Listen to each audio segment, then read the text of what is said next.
Hello, ladies and gentlemen. I'm so glad to greet you at the Unicorn.Events, the world's largest startup pitch contest. And you are here today for a very special event. It's Unicorn.Pitches Ukraine.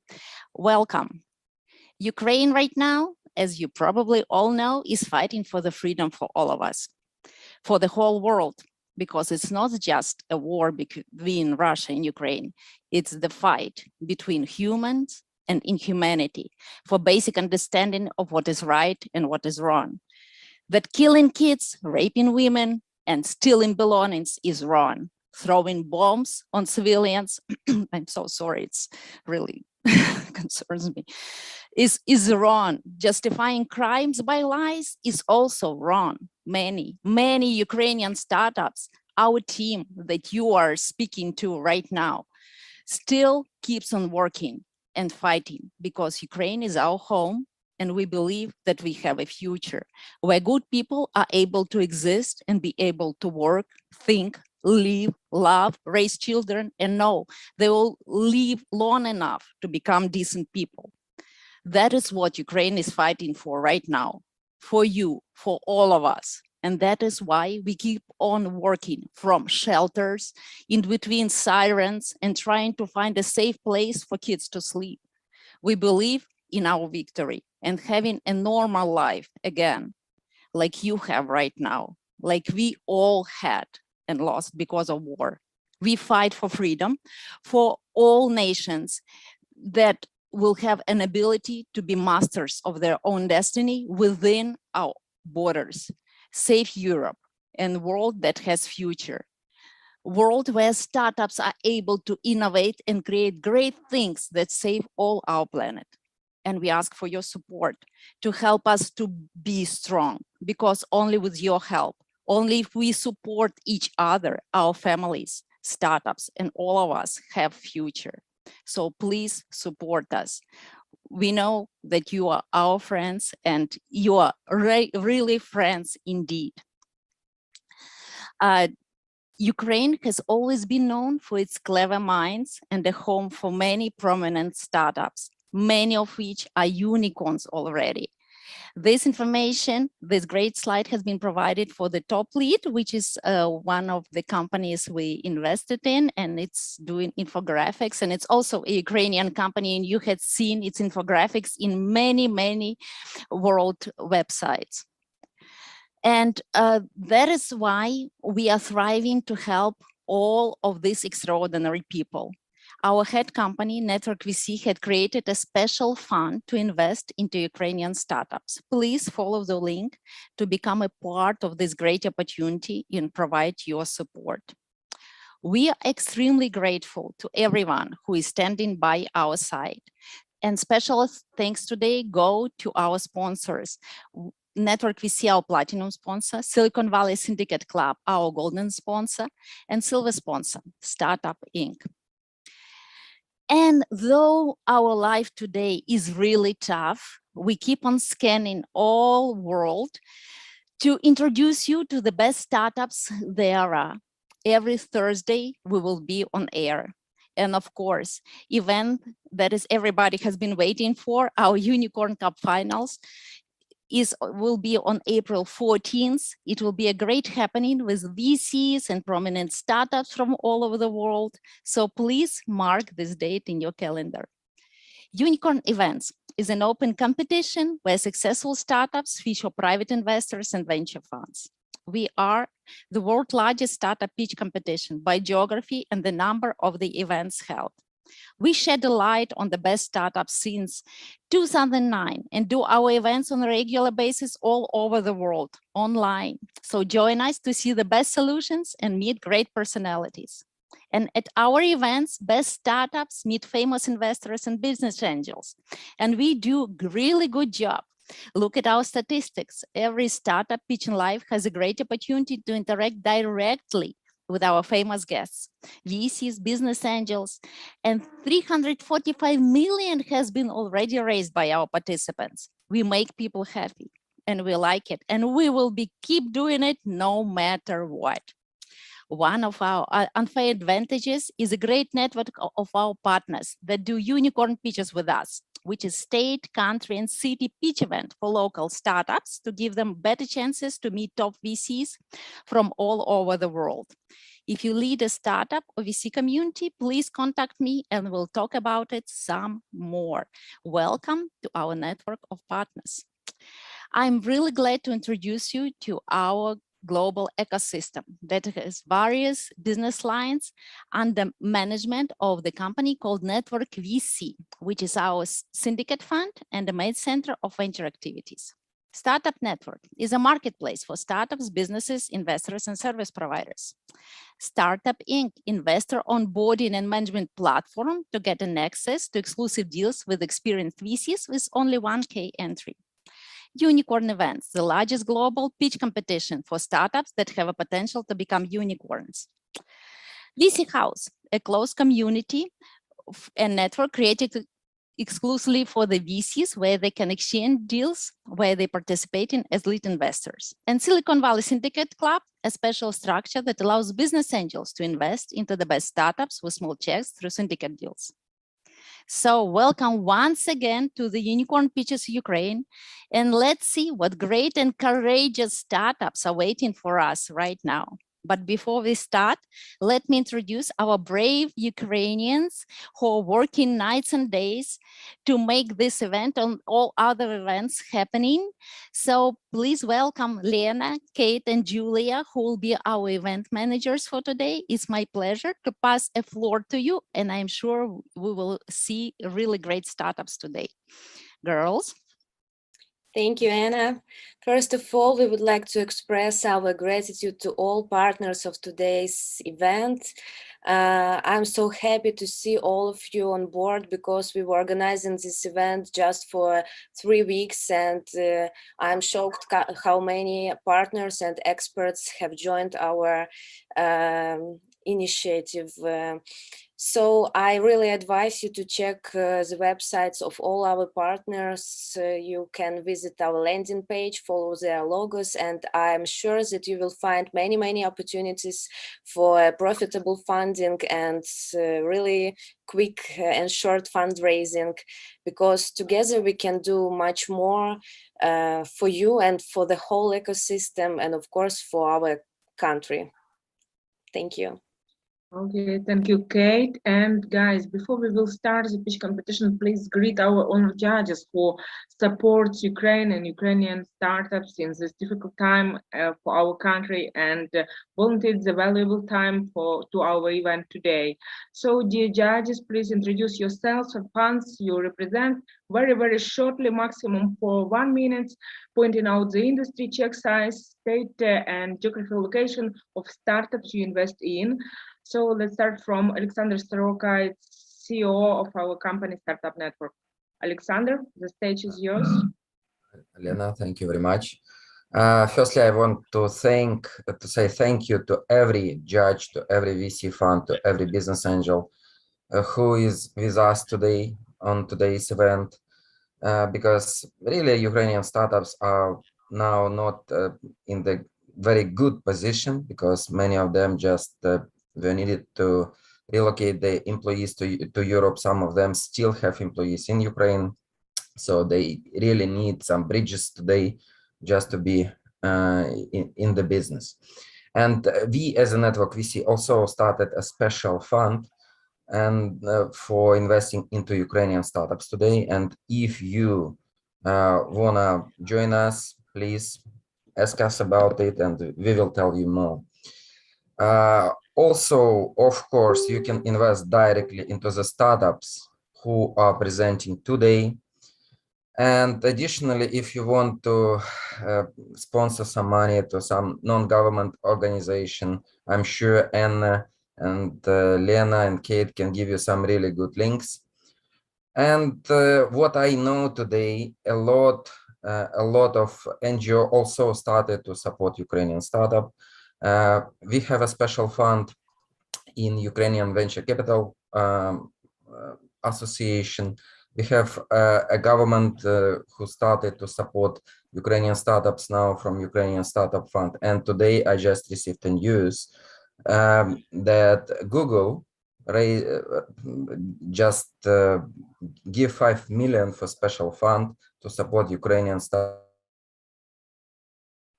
But so there are some opportunities for startups, and we do this event for you guys to support you in this situation in those times. Thank you very much. Thank you very much, Lena. Thank you, Alexander. So let's continue, guys.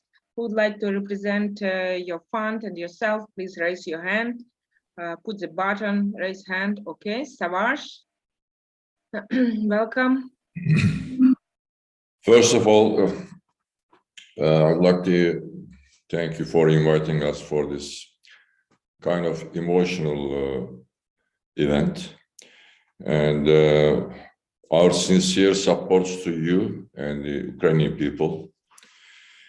And if you don't mind, I would like to represent Ukraine today, as well as Turkish startups and Canadian startups.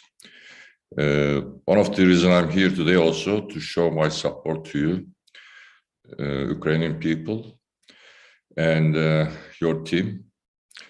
Besides going through too much political or emotional, I fully support the emotions of Anna and Lena and yourself. What I would like to say, startups flourish in free countries with freedom. Without freedom, without so many tyrants around us, what we are doing is kind of getting meaningless. So our first duty also, people, access to money, access to networks. First of all, we have to support each other to flourish this freedom, freedom of trade, freedom of thinking. And this might happen to Ukraine today, but we know so many examples from the history. This is the nature of human being, somehow. So what we have to do as a free world people, even if in our countries we are experiencing such tyranny, I think we have to ask ourselves, what can we do? Not for ourselves, for the startups, but for our children. So, besides making so much time of you, all the best to the startups. I hope they will represent their country and also what they are doing the best. And I'm very glad to be part of this event. Thanks, Anna, Alexander, and the Lena startup team. Thank you, Savage. Great to have you with us today. Thank you very much. So let's continue. Oscar, the stage is yours. Yeah, well, thank you very much for this is Oscar Ramos, partner in SOSB, connecting from Shanghai, China, but investing in companies all over the world. And I mean, during the last few weeks, we've been working closely with our Ukraine-based portfolio companies, as well as other founders that have been deeply impacted by this problem. And it has been impressive for us to see the camaraderie that has flourished in the startup community. I mean, for us, working with companies always from all over the world has been impressive. How founders, regardless of where they come from, where is their age, their background, the whole spirit of change and bring ideas to reality and contribute to make the world a better place through their vision has been incredible. So it's a great honor to be able to be part today of this conversation and to have an opportunity to connect with more Ukrainian startups, because for us, at least, this is something that we are doing and we're going to continue doing. Ukrainian startups and Ukrainian founders from all over the world, same that everyone else, but in this case, it's just becoming more and more complicated. So sending our best wishes here from SOSB to all of you, to your families, to your loved ones, and to your friends. Thank you, Oscar. Thank you, Oscar. Thank you. Lisa? Hi. So you're muted. Yes, thank you. Thank you so much for having me, Startup Network. It's a great privilege to be here with you. We have been proud at R3I Capital to lend our resources to the safety and the support to the Ukrainian people. And never more so has that been important to our startup network than today. So thank you, Kate, for being our ambassador and for helping us to connect into the ecosystem. We really appreciate it. And we're pleased to be here with you as a deep tech investor, scouting for early stage deep tech companies that we can support to commercialize, capitalize, and deliver non-dilutive R&D pathways. So thanks for having me here. Thank you, Lisa. Welcome. So Marco. Hello, thank you. Thank you for inviting me. I'm very glad to be here with you, especially today. Like some of the colleagues before me, I will use my my minute in a different way. You can look up at what Sequitur Capital does on LinkedIn. I shared my details, so that's not really the focus here as far as I'm concerned. Just a minute to say, last week I was watching a documentary, and it was about when civilization started. And they were saying, National Geographic stuff. They say that civilization actually started when we human beings discovered fire, because the difference between us and the other animals is that they fear fire while we use it, and that is that shows what we have, and this is curiosity and ingenuity. And incidentally, these are the names of the rover and the helicopter we humans sent on Mars. And when I was thinking about what we're going to do today, I was thinking about the founders. I thought, what are the characteristics of a founder? Curiosity and ingenuity. You are people who cannot live under authoritarian regimes because you are curious and you do not accept that you cannot do it as an answer. You are the people who look over the wall, any wall. So you cannot be controlled. And that's why you are literally the antithesis of an authoritarian regime. So today, a violent regime can try to take your land and raise your cities, but they cannot strip you of your curiosity and ingenuity, in a word, of your humanity. So never forget this, because this makes you better people, and the people today are attacking your country. And I'm proud to be with you today. So good luck and God bless you. Thank you very much. Great to have you with us today, and let's continue. So Gary. Yeah, no, it's great to be here. And I think many of you know, I've spent since 1992 going to the region. I spent a lot of time in Moscow, at Skolkovo, spent a lot of time in Kiev and Odessa.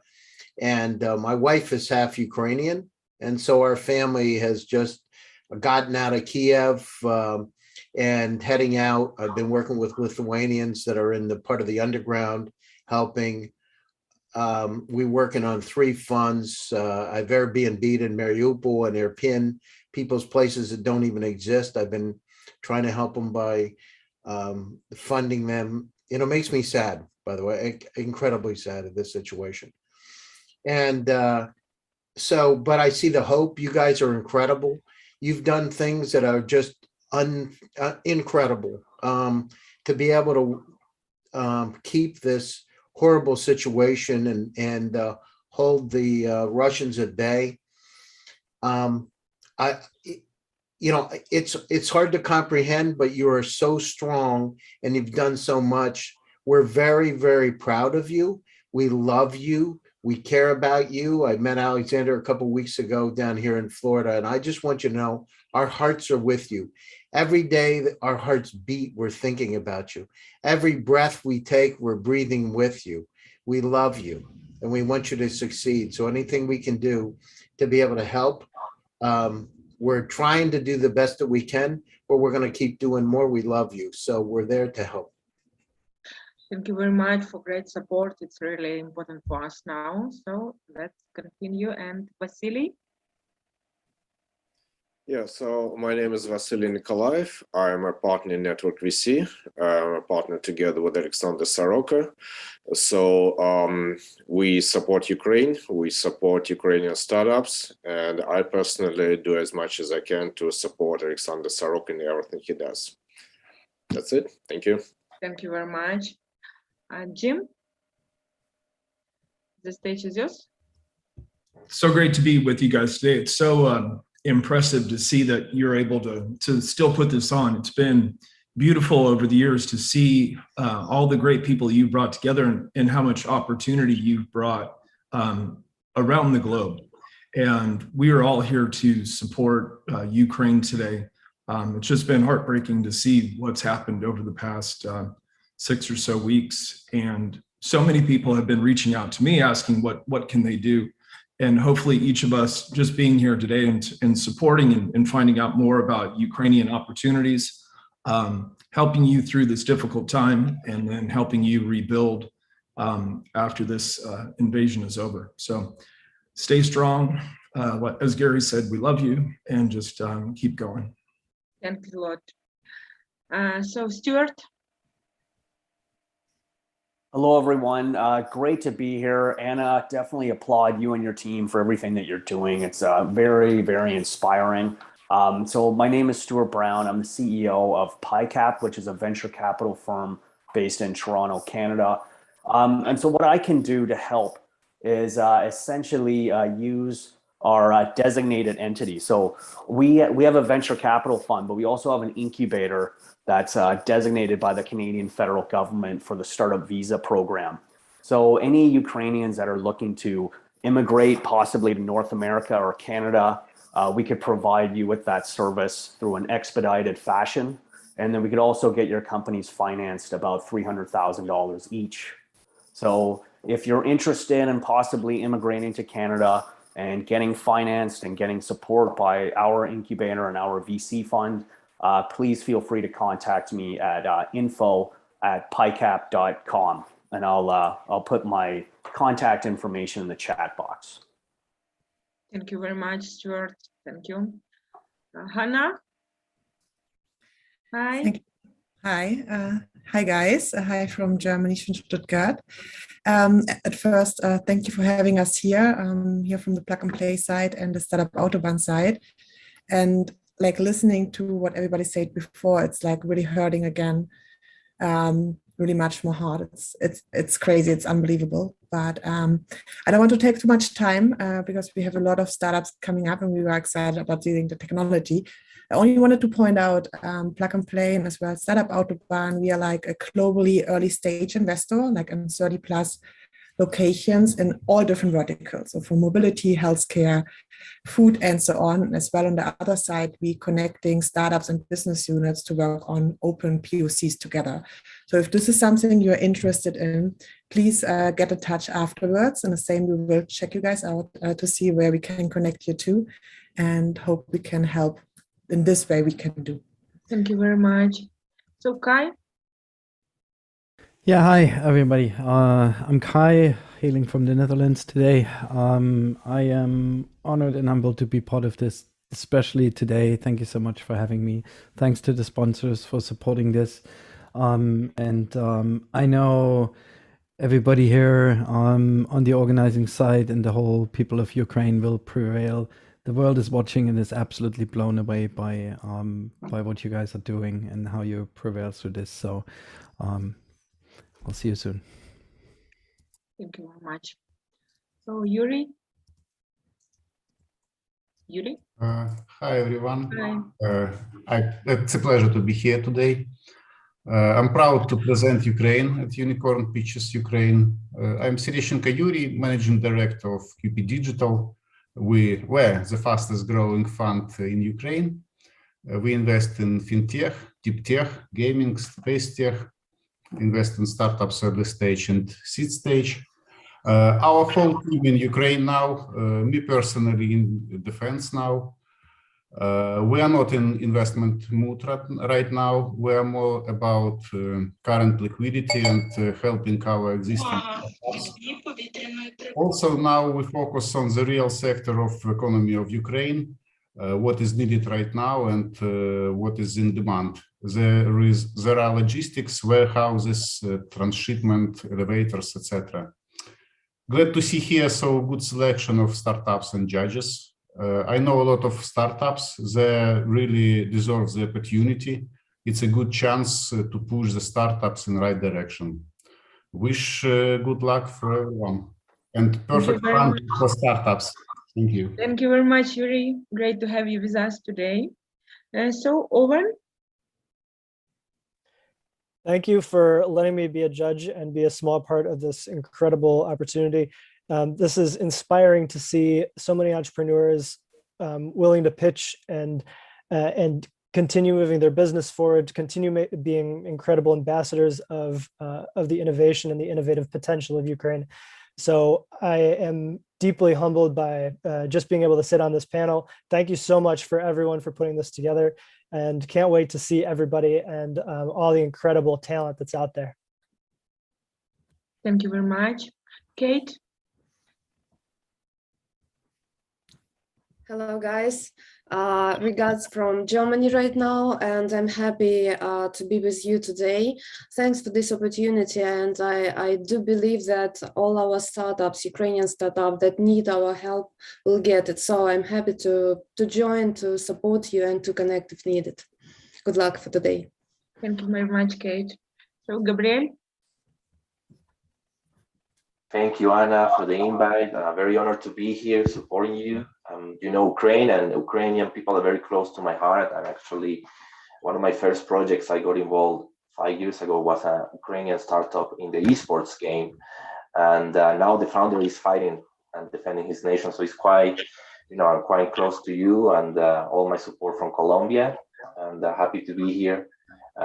In a nutshell, I've been investing and advising in tech the last 5-6 years, and with the fund I both focus in Luxembourg. So anyway, happy to be here, and don't hesitate to reach out.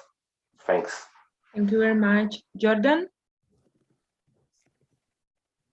Good morning. Like everybody said, extremely impressed by the effort you're putting through in spite of everything. I'm really humbled. We think we have problems until we see what happened to you guys, and then it's like, wow, our problems are nothing. So I'm honored to be here. This is not an uncommon thing for where I come from. I'm from Jordan, and we see that kind of stuff happen. If you're listening, if you're a Ukrainian startup, no, this is not good, but it's going to make you really stronger. I promise you will make you stronger. We are here to support you. So when the rebuilding starts, you are going to do what you need to do to help your people and your country. This is really important. In Silicon Valley, money is great, but network, support, connections, introductions, helping you find your footing. If and when you come looking for funding or landing in the US, we are here to give you all the support we can, of course, funding as well. Guys, if you're listening, hear me out. This has happened to many nations before you, and if anybody can do it, you can. You absolutely are the right one to do it, so go for it and don't let anything stop you. Thank you very much, Jordan. So guys, it's time to start our startup competition right now, but you will have, dear judges, you will have an opportunity to represent yourself and your fund later, a little bit later. So, and before we will start speech competition, let me explain you some details about our voting system today. So, dear judges, to start voting, you have just to click the link that you have got on email, and you will be redirected to the event page. After, you have to scroll with the page to the startup section, and you will see the logos and marks beneath. You have to put mark depending on investment potential from 1 to 5, where 5 is the highest mark and 1 is the lowest. So you have just put marks without any confirmation buttons, and you could change mark before the voting will be closed. If you need any help, please let us know in our chat. Our support team will advise you. So that's all from my side right now, and let's start our hottest part of our event, it's startup competition. Kate? Yeah, please meet our participants. Today we will listen to 16 pitches. So I will be very strict on timing. I remind you that all startups will have only 3 minutes for pitch and 3 minutes for Q&A. So do not be offended when I will interrupt you. So please meet the first startup who was lucky to open today's pitch session, Revision, presented by Sergey.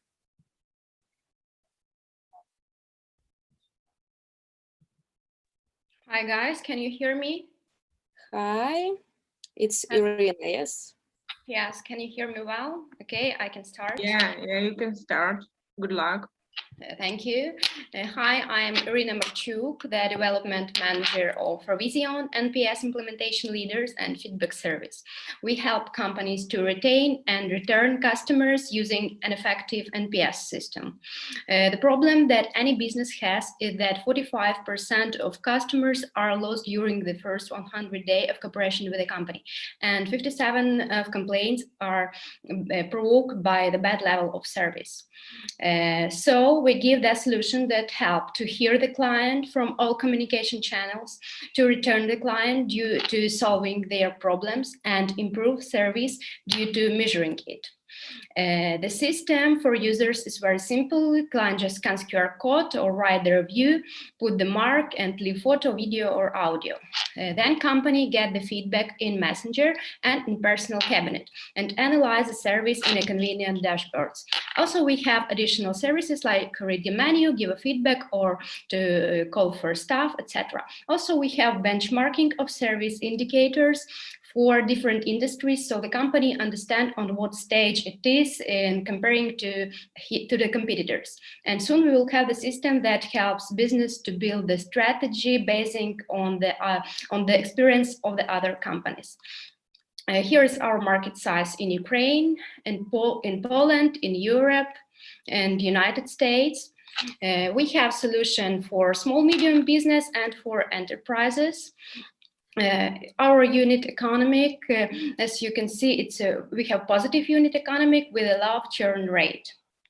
So the main difference from the competitors is the omni-channel, machine learning, price, and flexibility. Also, about 180 world brands and Ukrainian leaders trust us.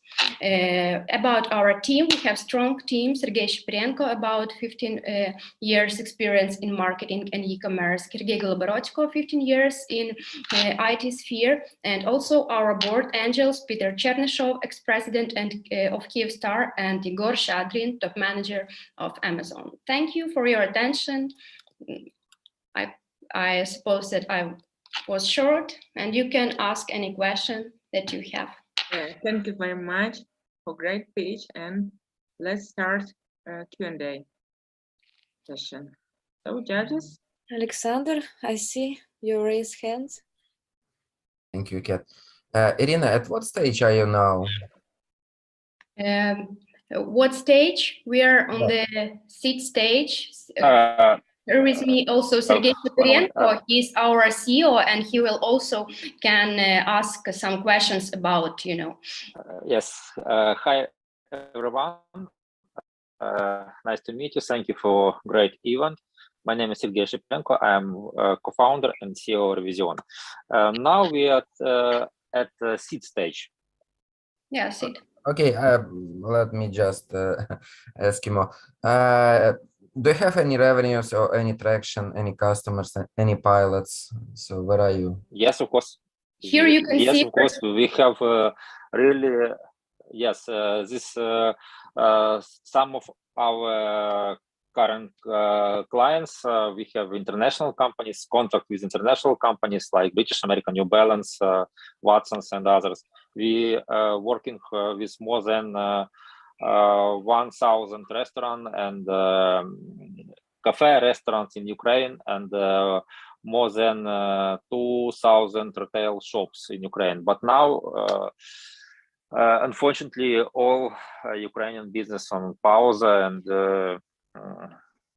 but we still have connection with some clients. For example, British American Tobacco, it's international brands. Tomorrow they will launch some their shops, and tomorrow they will launch some our services on the Western region. So we are trying to keep. Okay, thank you very much. Thank you. And also we incorporated in Poland. We won Poland Prize. Maybe you know this program. And we incorporated in Poland in January this year, and now we have 5 clients in Poland already, and also we have 4 clients in Kazakhstan, and have partners in Baltic countries, Litva, Latvia, Lithuania, and Estonia. Thank you very much, guys. So next question from Oscar. Oscar? Yeah, well, the original question that I wanted to ask has already been answered, but I have another one. So I understand, obviously, that there's a number of clients that have stopped using the service because of the current circumstances. But before that, can you explain a bit about your customer churn and any type of measure that allows us to understand the value that your customers were getting from you? Yes, pretty sure.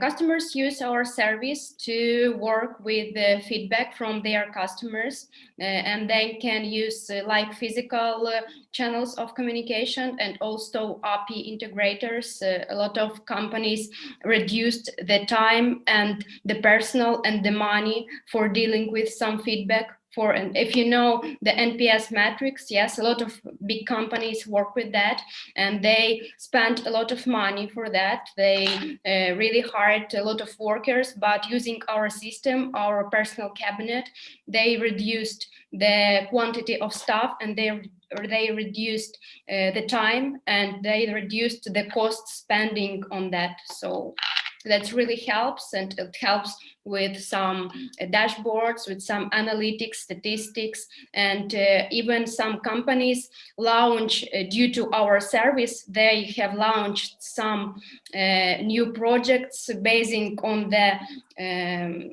descriptions, on the feedback of the clients write to our system. So they made some filters, and they understood what need their clients, and they really improved their service due to us. Thank you very much, Irina. Sergey, time is over. I see we have a question from Jim. Please ask your question. Yeah, just a quick one. What would be most, in the short term, what would be most helpful for you guys? What's the immediate needs? Maybe Sergey will ask в ближайшее время, что более будет полезно для нас? First of all, is connected clients, foreign clients from Europe or USA, and also we want to incorporate in USA, and in technical roadmap. First of all, we create machine learning systems that will help many companies to give better service,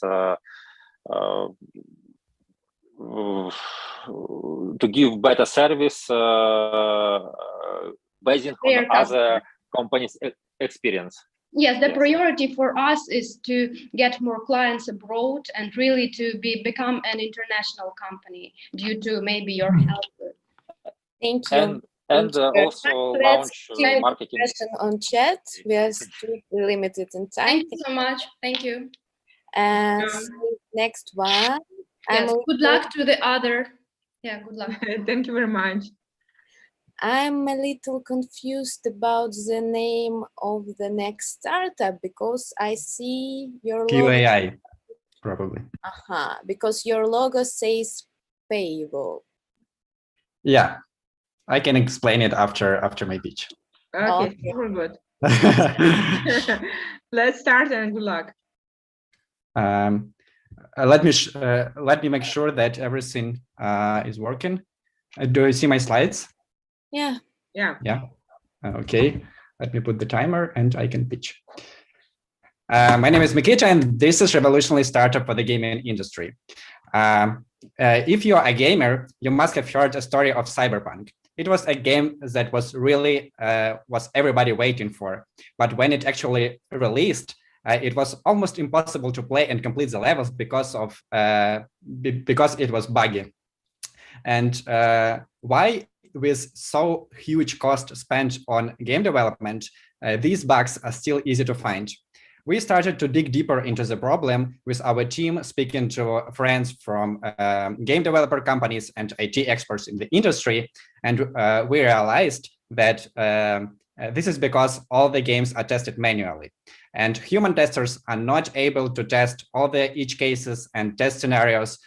That's why manual game testing is slow, it doesn't bring enough quality, and the budget spent on quality assurance departments are really high. And also, the size of the problem is big, with 3 billion immediate addressable market and 12% of annual growth. That's why we decided to introduce QAI that helps to automate game testing with artificial intelligence technologies such as reinforcement learning and computer vision.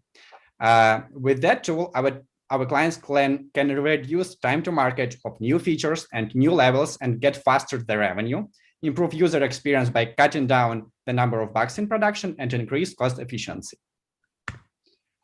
We work with balancing, which is basically identifying the difficulty of the level, and also with by finding the quality and performance issues.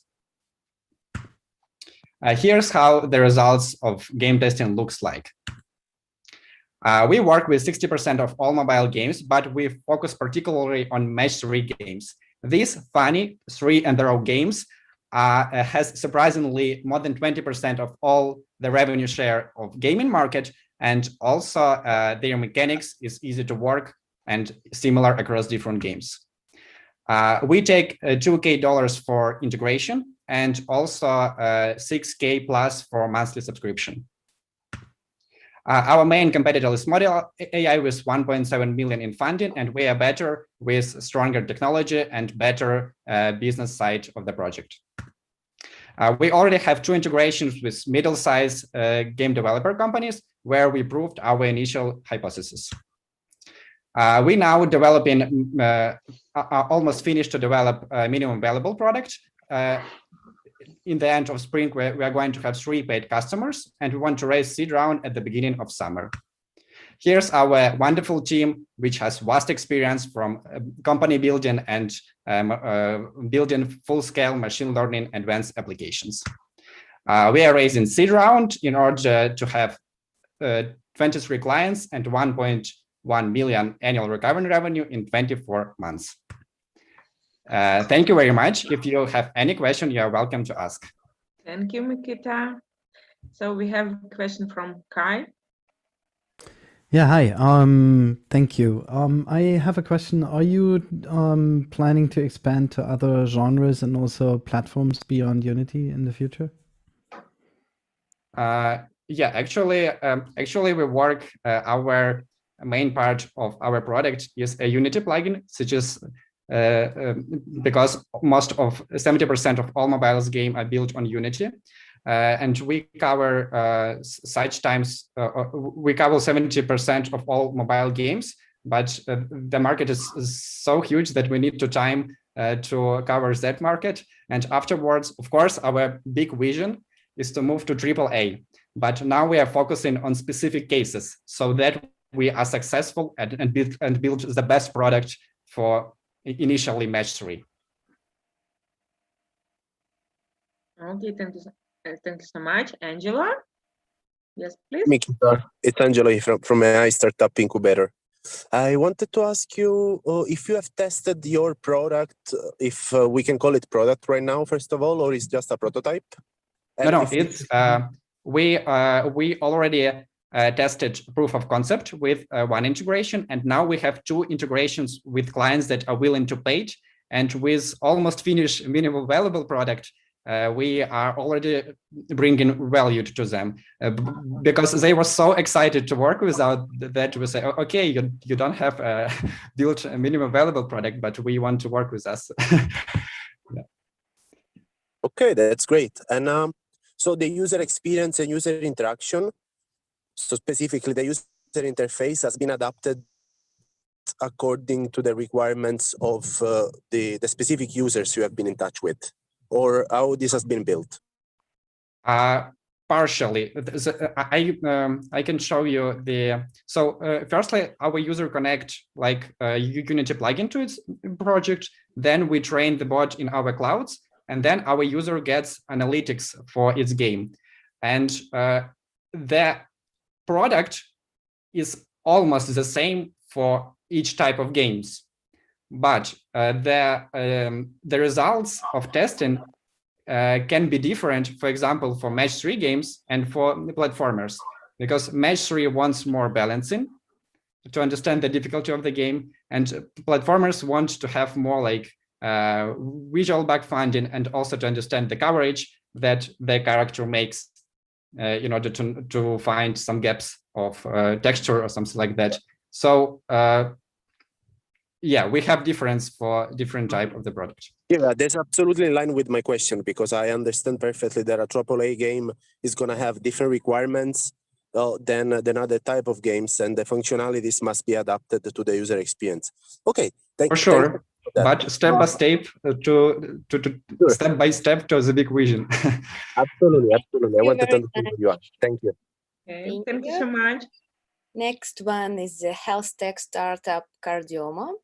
Ksenia, nice to see you.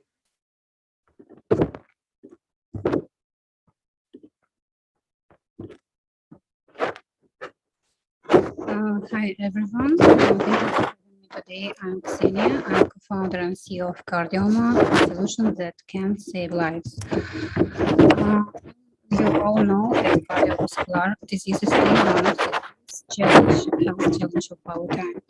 We came up with the idea of Cardioma from our personal experience. We wanted to be aware of our parents' health condition. Heart disease remains the #1 killer, and the trend is likely to continue for years. Interrupting, but it seems some problems with the sound, like headphones. Maybe you touch it by hand. Check, please. Where is your phone? Can you hear me better now? No, it's okay. Let's continue. And the threat is likely to continue for years, as the long-term impact of coronavirus will directly affect cardiovascular health.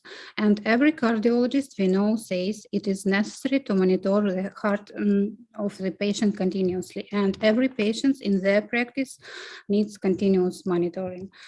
Cardioma technology is an AI-based solution that combines reusable, waterproof, rechargeable wearable patch for multiple using. It tracks all main vital signs. It's very easy to use and comfortable to wear.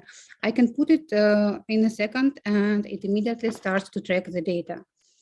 Clinical data goes to the cloud. The proprietary algorithms provide analysis to detect many different kinds of irregular heart rhythm and send real-time feedback for both patients and clinicians.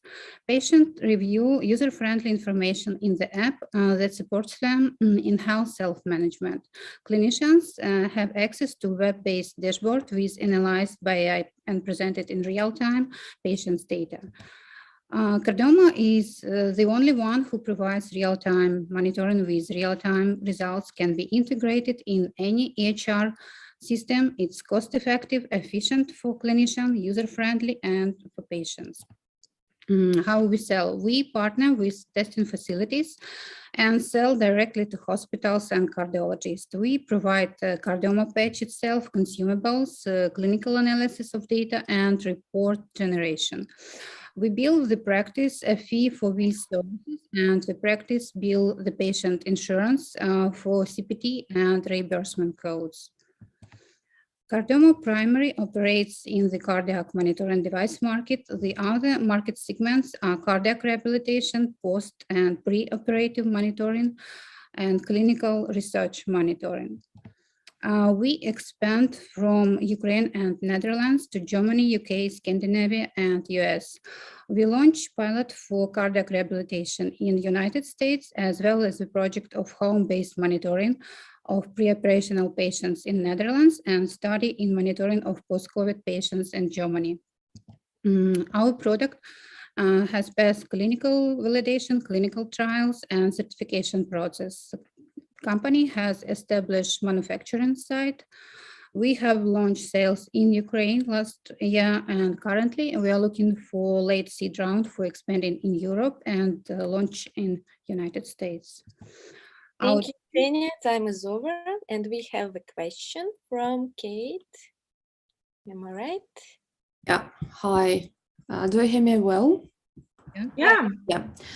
So I definitely love your startup and your idea. Just a few days ago, I've been in Hannover Re, is among the biggest reinsurers, and they have the accelerator, and they are looking for the startups like you. Just my question about your idea. So, did you have any cooperation, any negotiations with reinsurance companies globally? You mentioned Germany on your map. And definitely I could introduce you to the company and to the accelerator right now. Yeah, thank you so much. Our business model, we provide a full service for continuous monitoring of patient, and cardiologist, hospital or practice, they bill the patient insurance for this service. So we just provide service for hospitals. Okay, I see. So you are not interested to be introduced? No, I'm interested. I'm very interested. Okay. Thank you. Thank you so much. Okay, thank you very much. Any other questions, guys? Yes, please. I have a question. Yes, Lisa? Great. Hi, good to see you again. Congratulations. I believe you were one of our top She Loves Tech finalists. So great to see you back here. I have a question about your roadmap when it comes to Europe. Why Germany first, and what's your plans to scale this across the European Union? Germany is not the first country. First country in Europe, we started from Netherlands, as we have many connections here with hospitals. So we launched already 3 pilots at big hospitals in Netherlands, and one mutual project with one of the biggest medical university in Netherlands. It's a project for monitoring of pre-operational patients. And in Germany, we launched a mutual project with Henkel, company Henkel. They have an innovation fund for health tech startups, and yeah. Okay, great. Thank you so much. Thank you very much. So Kate, let's continue, please. Yeah, next one is When on Go. Ilya? Hello, just a second. Let me share my screen.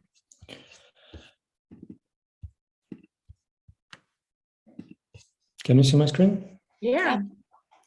Okay. Good evening. So let me start. We are When on Go, and we empower brands to upsell their customers during the delivery process. Just a second. We are Estonian startup, but all our founders are Ukrainians. We started in 2019, and during this journey, we were able to deliver more than 200,000 deliveries.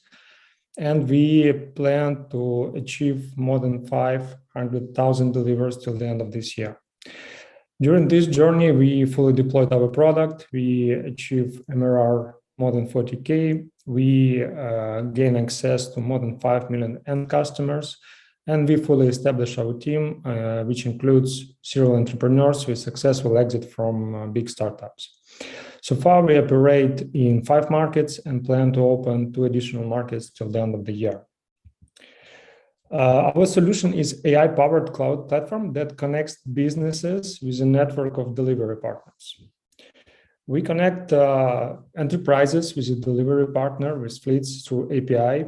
Both of these companies, they get access to our functionality, so-called control tower, with full access, which allow them to control and execute the deliveries. And one of the essential part of our ecosystem is a consumer app.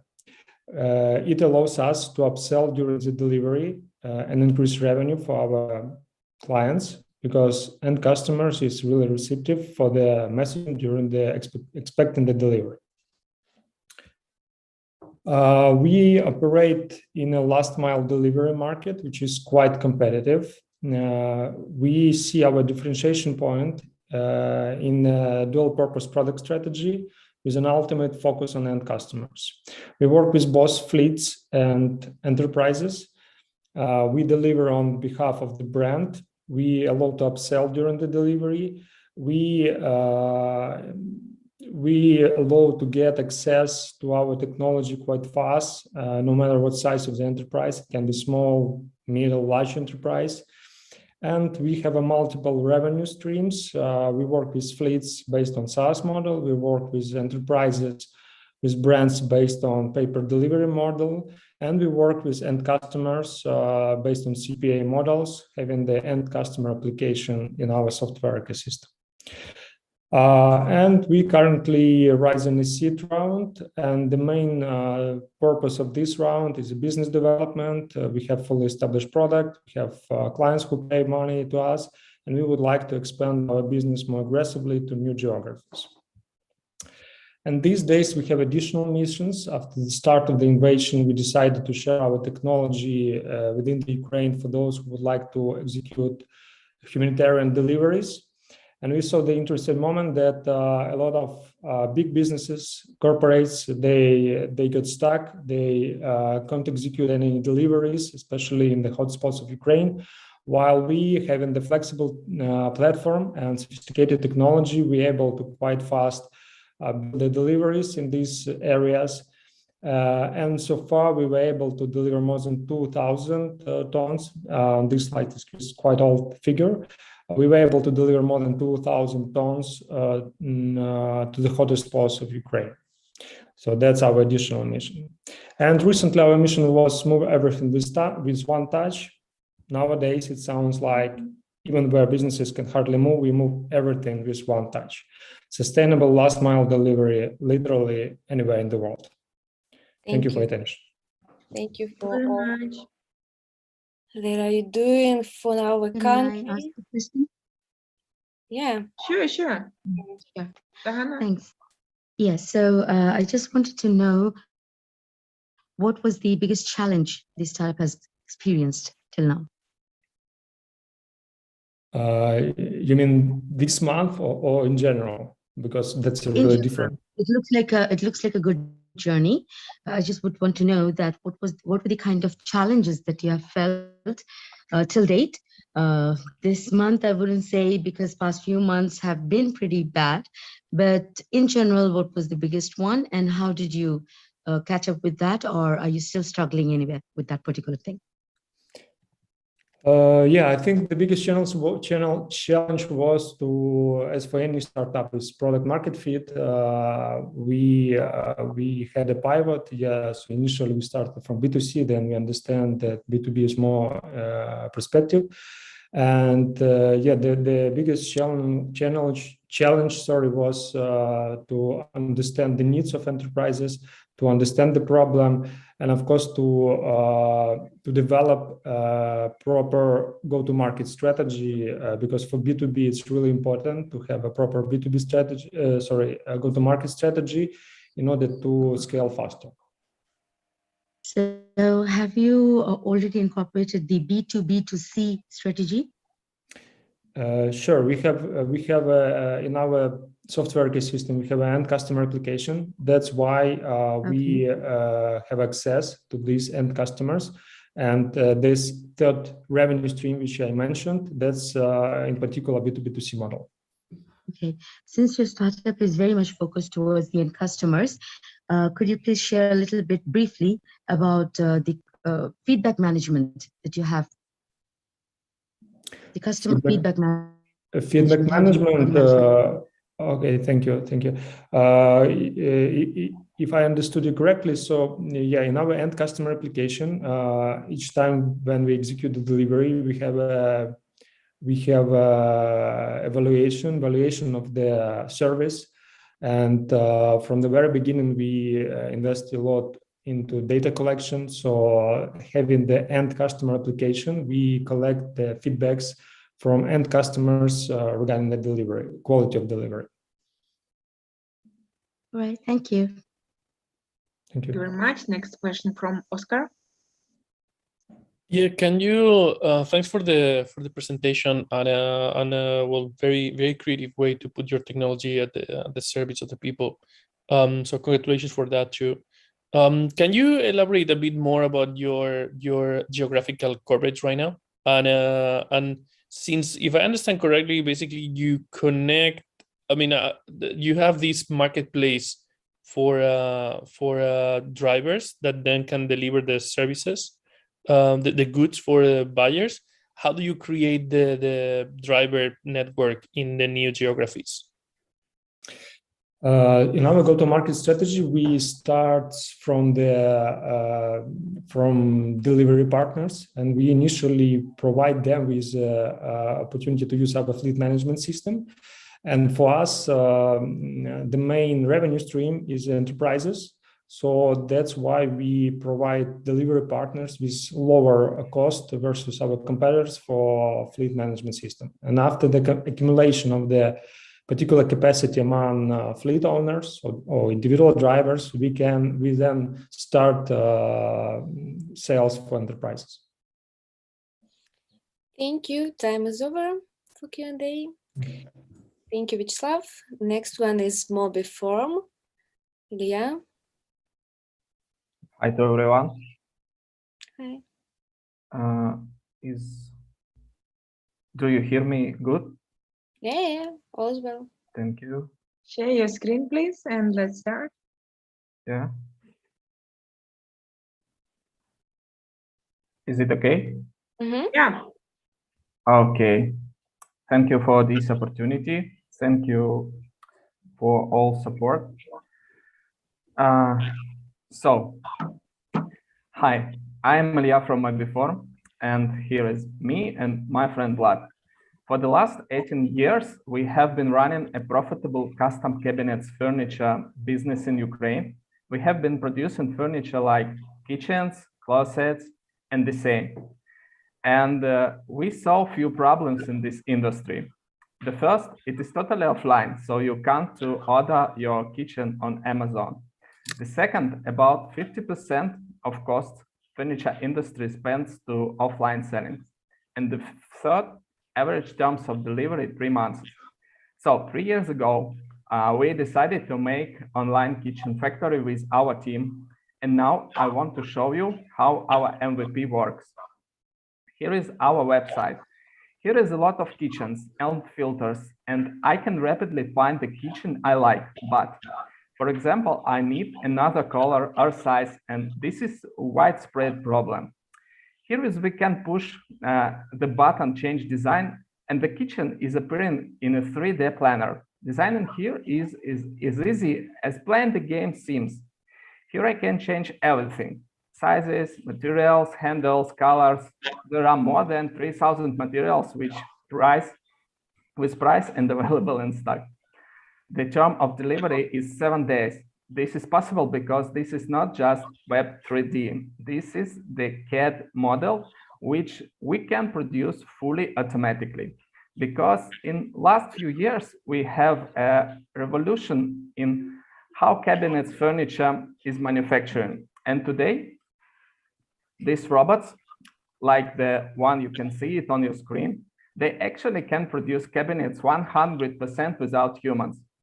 So we tested this MVP in Odessa in 2021 and received annual revenue $650,000. So today, the furniture world market size is about $500 billion. We are going to recruit people all over the world that have these machines to become our partners. And then we create a lot of new furniture goods and place them on Amazon and so on. So here is our scaling plan. Now we can sell this in any city. We can scale this in any city all over the world. And local support is very important for us. So if anyone wants to help us to scale Mobiform on new markets, let's discuss details. Thank you for attention. Thank you, Ilya. Hi, I was just a bit curious about the name of your startup, Mobiform. Like, how do you connect this name to the startup model that you have built? I mean, you could explain. Like, can you ask again, because I mean, as in the word, the name Mobiform. The first impression, seeing the name Mobiform without knowing anything, gave a feeling that maybe it's something to do with the mobile industries or something to do with the mobility stuff or something to do with the other side of the sectors. But it was pretty much interesting to see your startup idea in it. But could you please share, like, how did you derive to this name and why Mobiform was the name selected? Because on many languages, mobile is a furniture. But not in English, but in many Roman languages, Okay, so thank it looks like mobile, but it's about furniture. Thank you for the question. But the mobile version also would be, of course. Okay, thanks. I wanted to ask something. Is it okay? Can I ask? Hi, everyone. I'm sorry for being a little bit late. It's Tal calling from Israel. And we say sometimes timing is everything. So maybe not connected exactly, but Ilya, right? Yeah. We should definitely talk. I don't know if you saw my social networks, but today I launched a campaign for 2 Israeli companies for industrial kitchens. So we are currently looking for any innovation regarding kitchens, but specifically industrial kitchens. It would include investment of money. It will be including launching technologies through their partners in EMEA, as well as in USA, and of course in Israel, which is part of EMEA. So we have capabilities on R&D, on manufacturing, as well as a lot on marketing and sales. This is the call out. It was open today. It will be running for the next 2 months. This is a one for you. And a second is a campaign that I run for Haier. Haier is the Chinese biggest in the world home appliances company in regard to smart homes, specifically smart kitchens. So any of you here with such solutions for smart home, for kitchen, for industrial kitchen, as well as regular kitchens, I will share my details here. And, again, timing is everything. I'm looking forward to hear from you. It was an interesting presentation. The need is clear. Solutions, they are plenty, I would say. It seems that you're doing revenue, so this is when we shut up. If you do revenue, it seems that you know your business. I also saw that you're going to develop into the probably AR or something, VR or something. So good. And well, let's get in touch. Thank you. Thank you. This is the best news from 2022. Thank you. Because this is why they bring me here, just to give you good news from the startup nation of the world. Many good news come from here. Thank you. Let's ask one quick question, Gabriel. Thank you, Ilya. Great company. A quick question: if you can guide me on the revenue model, if I'm not wrong, would be the franchise model. No, you're tackling. No. Which model? Can repeat? Your revenue model would be franchise, right? Yeah, we call this model like a furniture Uber.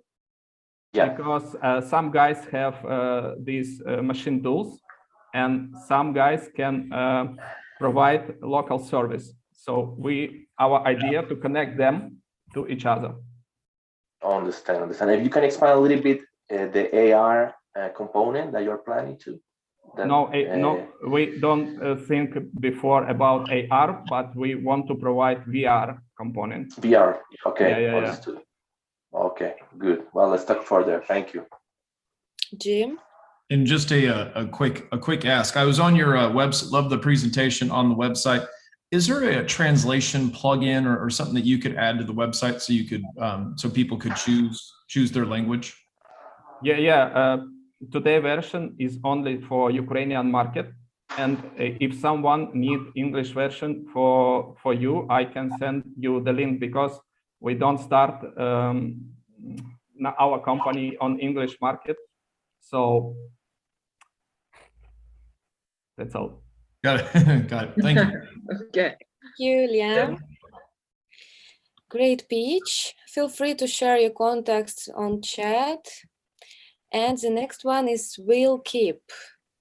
Okay, and so dear judges, please don't forget to vote. It's very important for our participants. Hi, can you hear me? Yeah. Great. So I'm ready to start. Hello, my name is Pablo. I'm a CEO and co-founder of WillKeep. Now, please imagine that you leave your favorite bicycle near to a shop, and by the time you get out, it's gone. Can you guess how many % of bicycles actually are recovered? The return rate is not more than 5%. Thieves know that they can steal someone else's property and stay unpunished because they know that police actually don't have enough time to look for stolen bicycles. And this is Peter. He is a cycling enthusiast who likes cycling. He has pretty comfortable and expensive bicycle, but he can't use it as much as he wants to because he knows that actually locks and wires can be easily destroyed with the bolt cutters. But he can leave his bicycle with the confidence if he knows that someone is watching for it. But can he always have someone to watch for it? And the answer is yes, he can have a WillKeep, completely invisible from outside gadget that fits inside of the bicycle. If anyone touches your bike, you get a push notification to your phone. And in case if you were far away from your bike, you still don't need to recover it on your own thanks to a special recovery service. The idea of GPS tracker isn't new, but did Steve Jobs invent the mobile phone? Only WillKeep is fully invisible from outside because WillKeep is a part of the bicycle and not the add-on, unlike the competitors. Only WillKeep has a convenient magnetic charger, so user don't need to take off the device to charge it. You can see it on the picture, and only our system really helps to return the stolen bicycle. Our business model consists of 2 streams. This is one-time payment for the device and subscription fee for recovery services and extra software features. Back to Peter, we define our served and obtainable market as 60 millions if we sell WillKeep with yearly subscription to every 7th Peter. We already tested our MVP prototypes with our early adopters and got 10 paid pre-orders for the last 3 months from Ukrainian customers. Also, recently we have won the pre-seed grant from Ukrainian Startup Fund, but now it's frozen because of Russian invasion. Now we are going to partly relocate to our beachhead market, Netherlands, and make a pilot launch there, and then make a full-scale expansion after. But everything that I said before actually wouldn't exist without this amazing team of students, cycling enthusiasts, and longtime friends who know each other more than 10 years. And also we have an experienced advisors who help us on our way to take the right decisions. Currently, we are looking for funding, first of all, to finish manufacturing that we started before the war and make a pilot launch in Netherlands. Let's make the world a better place for cycling together. Thank you. Thank you. Thank you very much. Okay, so let's start Q&A, guys. Great idea. What's your easiest path to market description, please? I get the easiest way is a Kickstarter, but we can't go Kickstarter immediately, and we need several steps of preparation to do this. And then after the Kickstarter, when we have the big awareness, we can also add the local chain stores and online e-commerce.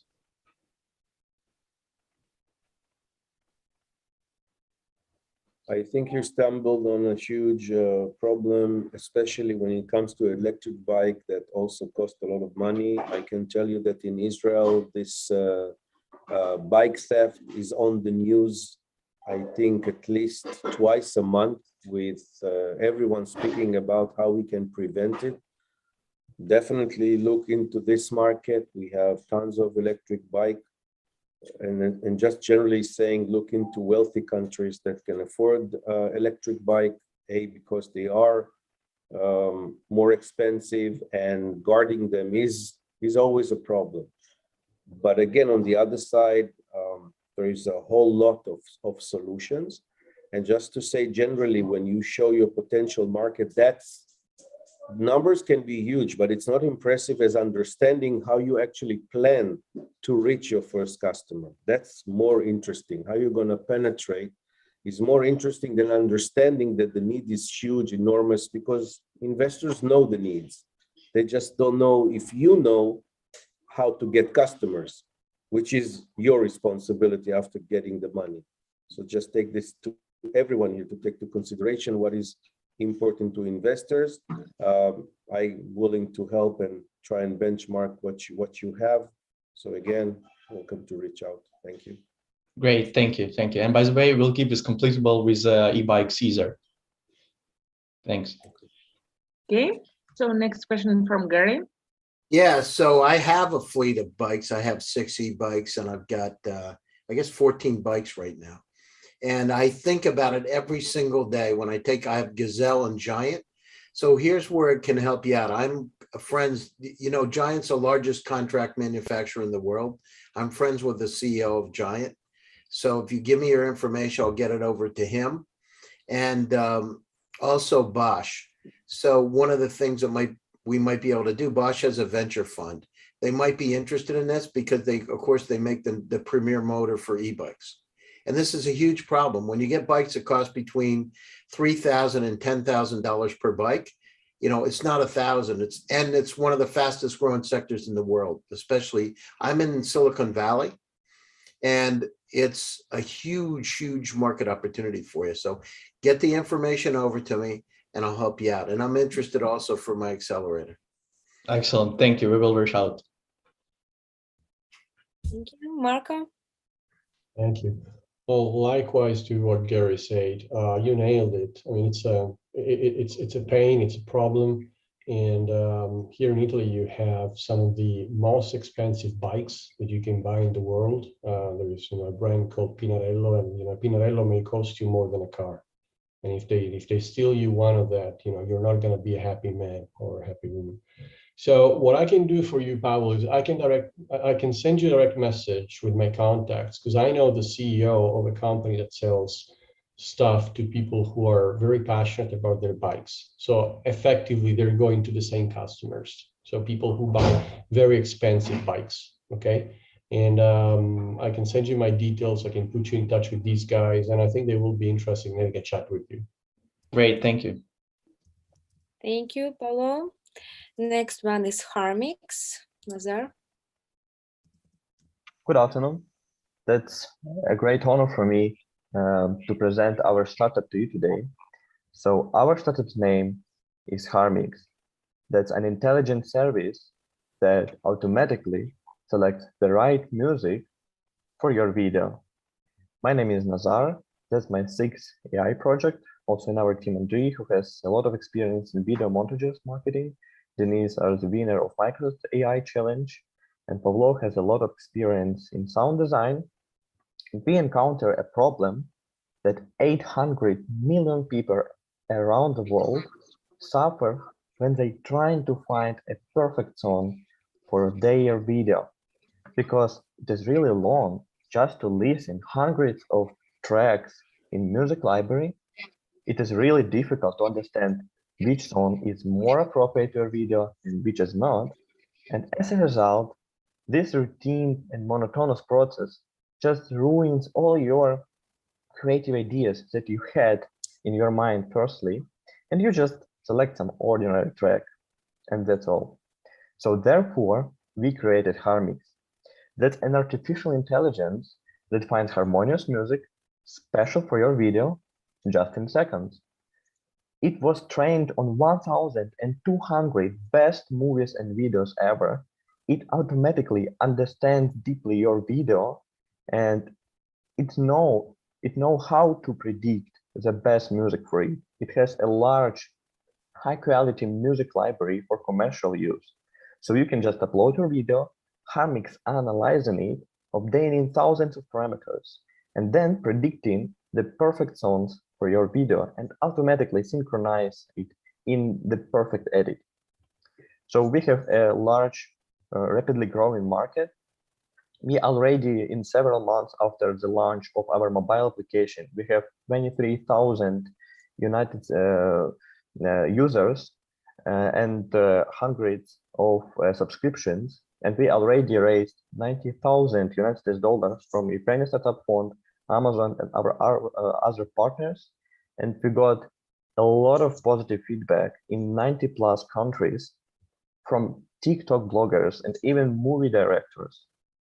So we haven't direct competitors because there is no such services that can automatically predict music. However, there are other players like music libraries or services that generate music. However, Harmix is more accurate and faster. We are working on a premium business model. We are selling advertisements in free version and selling monthly subscriptions for professionals. We already has an international patent by PCT procedure already published, and we are now working on the MVP for movies for B2B, and we are about to raise our seed stage. So also now we are working with the researchers from the University of Toronto on the topic of human AI communication and interaction with multimodalities. So if you have any questions or any ideas how we can cooperate, feel free to contact me. Thank you. Thank you very much, Nazar, for great pitch. So let's start Q&A. Dear judges, please, if you have any questions, please raise your hand. Bas? Hello. Hi, nice presentation, nice product. Just wondering, how is your ease of onboarding people, like new clients? Do you need to use all the normal acquisition channels, or is it something you need some help with? Yeah, thank you. Actually, now what we have done, we just launched a simple Google Ads advertisement campaign, and for about 30 cents, we get a customer.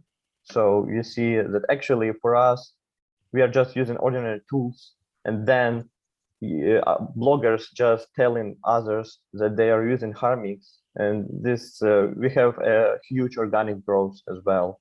So for us, gain a new customer are really not costly at all. Okay, thanks. Thank you. Alexander?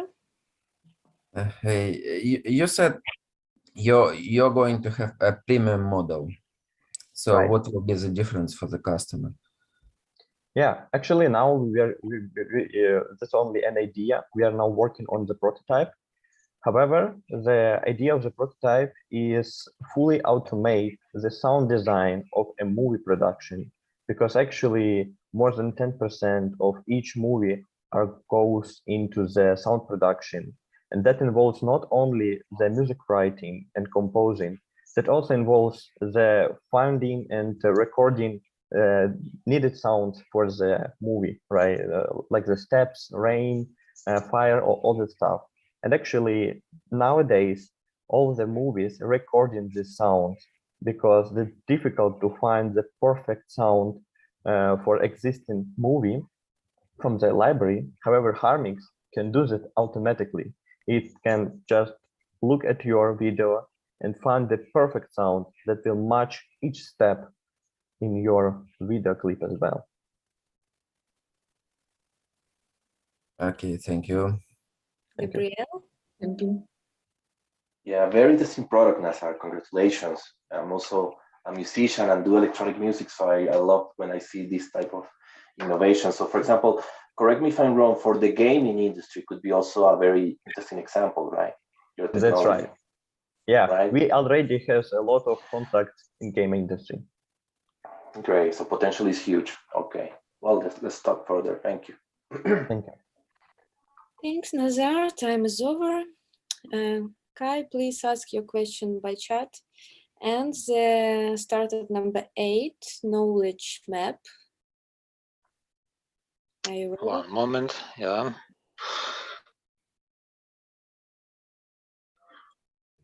So, do you see my screen? No yet. One moment. Share.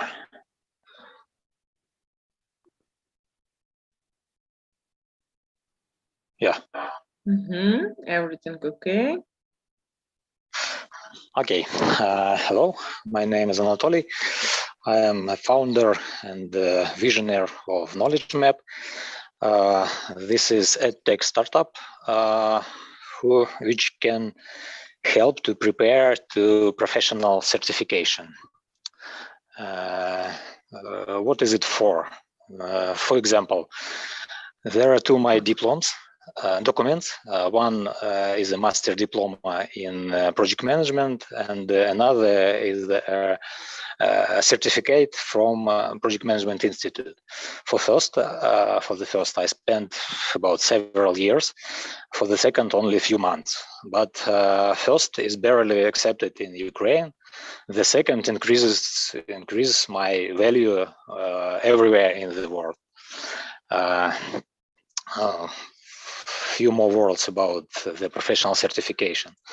The Project Management Institute, whose certificate I showed on previous slide, is the most influential organization in the project management industry, and their annual reports show an average 16% difference between salaries of certified and non-certified professionals. And in developed country, this percentage is even higher. Microsoft, Google, Hewlett-Packard have their own certifications. Even more, for example, Cisco prohibits works with some of its products without certification. And our startup, Knowledge Map, helps to receive such certifications. Our business model based on monthly subscriptions for 3 groups of customers. First, it's individuals who prepared for professional certifications by their own. It's cost about $9 per year for one certification. Second is mentors who helps to take certifications, and they pay us about $700 per year for 10 students. And the last is the companies who wants to test the level of knowledge of employees in accordance with the requirements of such certifications, and understand what to teach the employees. These subscriptions cost around $2,000 per year. We have competitors, but some of them do not prepare for vendors professional certification. They issue their own. Others do not provide question banks, statistics, and exam readiness trends. The estimated market for professional certifications is about $33 billion. IT certificate take about $5 billion, and this market is constantly growing. We want to bite out about 5 million of this pie. Thank you very much, Anatoly. Let's switch to the Q&A. You can click the rest of slides to show us what you have mentioned. Yep. Thank you. Okay, I just. Okay, thank you. Thank you very much. Dear judges, any questions from your side? Bas, yes, please. What was the revenue graph? Can we see that as an answer? The tool is already about 7 years old. No. I mean, you had a slide with some trend line, and then you had the other one. Yeah, the revenue not very much. About $20,000. Yeah, but can you show it, please? Just one sec for us. Show again. That's okay, all, yes. Okay.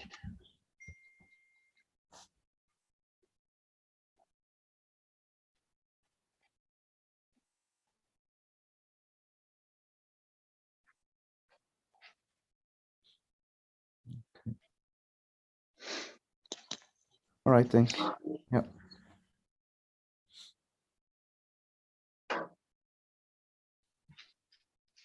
And this is Okay. growth, right? Okay. Yeah. And then I have no real question now. Thank you.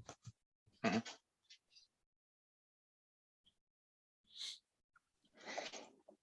Okay, thank you, Mr. Butler. Hello? Unmute. Okay, hopefully you can hear me now. Just wanted to make sure I understand, is this your own certification you're providing, or are you providing a standardized translation of existing other people's certifications? Yeah, our service helps to prepare for vendor certifications, vendors from Microsoft, like Microsoft, Cisco, Project Management Institute, and so on. It just helps to prepare, not issue certifications. So you're helping to prepare the certifications, or you're helping to prepare the students for taking the classes for those certifications? To take exams of certifications. Ah, okay. So Pass this exams. is this is a testing assistance for the certification. Testing and helping the system make they pass preliminary test, understood their level of knowledge, understood gaps in knowledge, and after that our systems prepare the schedule for preparation, and after the pass the schedule, take all the tasks, the system show how they ready to pass the exam, the real exam. And so about after that they go to the certification center and pass exam. Just it. Got it. Okay, now I understand. Thank you very much. Thank you very much, guys. Any other questions? Okay, guys. So thank you so much again. And now it's time to give the floor to our colleague Julia. Julia? Yeah, thank you, Are you with Lena. us today? Yeah, I'm so glad to be here to see everyone at this difficult time. And yeah, I will host the second part of this event. Thank you for the first part of participants. You are the best. We are very proud of you. And before we start with the rest of startups, I'd like to invite our judges who joined us later a little bit, maybe to introduce themselves, to add some words and share some information about your fund with us. So we have a little time to discuss. So please raise your hand and we will, I see Pavel Bogdanov, please, you're the first. Hi, everybody. Happy to be here. Almaz Capital, an early stage VC, typically write checks between $1 and $10 million. I'm based in Berlin. Have a lot of Ukrainian companies in the portfolio. I would say probably dominated by Ukrainian companies at this point. And happy to see a lot of people supporting Ukraine. And we are actively in business and looking forward to invest in more companies in Ukraine. Yeah, thank you a lot. We appreciate you here. Okay, Bas Gotska, please, your Hello. word. Hi, everyone. I'm Dutch, but we have a Dutch fund investing a lot in Ukrainian startups and Ukrainian founders across the world. We also are physically present normally in Kiev. But our plane from Amsterdam was canceled on the 24th of February. So I wish everybody a lot of strength and wisdom, and we are here to help. We've got actually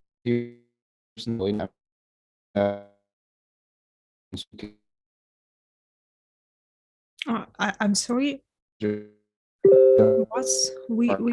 We can't hear you well.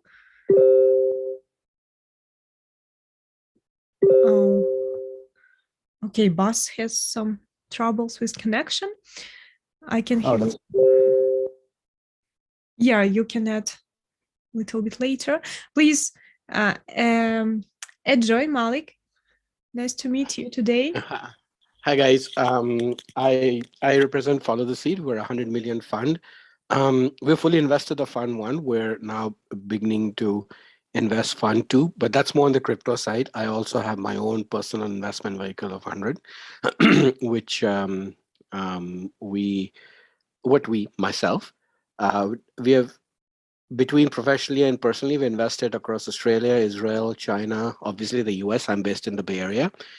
And in personal investments, I've actually made investments in Africa as well, and Brazil, because I think they are very underserved communities, and much as Eastern Europe, which is why my interest in Eastern Europe as well. And I've heard some wonderful pitches. I just want to give one sentence feedback that I feel that apart from investments, a lot of these companies need operational assistance as well from experts. And I wonder how we can provide that. And I just leave that answer open. I don't expect anybody to answer that right now. But as I'm hearing, I'm realizing that a lot of hands-on operational help is also a requirement apart from seed funding, because money will run out. But unless we have a long-term plan on how to scale and move abroad, then it becomes a very small-term conversation. So anyway, thank you for having me. And this is lovely. Thank you, Edge. Thank you for sharing your thoughts with us. And Jules, your turn. Hi, thank you. Just on the professional side, Jules Walker, I head up business development for KPMG's emerging tech practice in the US, working with startups, and I also do some angel investing. But I just want to take most of my time here to just say that when this tragic invasion occurred, I reached out to the person I think of most when I think of Ukraine. It was Anna, just to see how she was doing and how the team was doing. And it took her, I want to say, a week or so to get back to me, which I totally understand, but it was very stressful, not hearing from her, not hearing about the team. And when she finally emailed me to say everybody was okay, I was so pleased. And so my heart here in California goes out to all of you in Ukraine and had to leave your homes. And I'm so proud of this group that you were able to put this event together and all the entrepreneurs. Big congrats to everybody. And we are thinking about you. That's all. Thank you a lot, Jules. We appreciate it. And Tal wants to add something, please. Yeah, well, again, I was late, so I'm sorry for that. Again, I join all the clapping and cheering for Ukraine. We are all aware of what's going on. War actually caught me in Warsaw, and after that in several countries. I traveled so far in the last 3 weeks, about 7 countries. Everyone is speaking what's going on. No one stands kind of not knowing, and I'm glad to be here and contribute my part. Since 2012, I established 18 accelerators, more than 1,000 startups graduated my programs, which includes endless number of VCs from all over the world that work with my accelerators. I'm putting them for you guys to connect and maybe get some of their money. It's very important to be very sharp, very focused here. The ideas that I heard so far are interesting. I would not say rocket science, but definitely interesting. And well, coming from Israel, a country who raised $25 billion last year, which I'm told was the year of the COVID, and made $82 billion in exits, I think we have a lot to share. As Israelis, our problem is not money, it's markets. There is way for you to cooperate with us, although you are startups, in way of handshaking hand. I welcome you to reach out, and I will definitely like to help you all. Thank you for having me here. Absolutely. Thank you, Tom. Thank you so much. And John, please, nice to meet you. Thank you, Julia, and thank you, everyone. Good to see. Yeah, I'm super happy to see all of you here. Thank you so much, Anna, Alex, Julia, Lina, Kate, for inviting me. My name is Crazy John from Japan. Actually, it's nearly 2 a.m. in Japan, but I'm still awake, having a coffee, no champagne to celebrate yet for winners. So hope all your families, friends staying safe, healthy, and hope they stop the war. And as entrepreneurs and investors, we are happy to support. And as I'm individual Japanese donator, we have gathered over $20 million USD with over 60,000 Japanese people. We donated through the Japanese embassy to Ukrainian embassy in Tokyo to donate to Ukraine. So we hope to stop the war together and for the world peace, represent Silicon Valley Ventures, Startup Grind Fukuoka. And now I belong to R3I Ventures run by Lisa, my sister in Luxembourg. So let's stop the war. And you know, the blockchain, medtech, climate, any technologies, always we need to, as an entrepreneur and investor, we need the tools for something good, not the tools for the fighting each other. So money and blockchain or medtech is just our beautiful tools for stop the war and love each other. And love is the answer. Thank you, everybody. For sure. Thank you so much. And unfortunately, one more judge. We have time for Ariel, please. Hi, everybody. This is Aurel here from Budapest, Hungary. Just wanted to thank you guys for organizing this. It's great to see you all working and putting this together, and also the turnout, lots of people here from the judges as well. So it's really great to be here. Unfortunately, you know, we're in Hungary, neighboring country. We're also seeing a lot of Ukrainians coming, had to flee their country, and we're trying to help the families and people who are looking for work and help and accommodation. So don't want to go too much about it, but stay strong, and I'm sure you will come out stronger from this, even stronger. And reach out to me, everybody, if I can help, and wish you all the best. Thank you so much. Thank you all. You make us stronger every day. And our startups also help us a lot. And I guess we can continue, with our pitch session. Thank you, Judge. So, I'm sorry. Let's start with the second part of our startups. And please welcome this startup with pretty interesting name, Steriletto by O3Care. Please, you're welcome. Can you hear me well? Yeah, I can see your pitch deck, so you can start. Hi, everyone. My name is Igor Jadic. I'm CEO and co-founder of Steriletto by O3Care startup company. Laundry accounts up to 80% of the total life cycle emission greenhouses in the textile industry. There are no quick, cost-effective solutions for medical institutions, hotels, or military field hospitals to disinfect the surface of mattress beds and other bedding.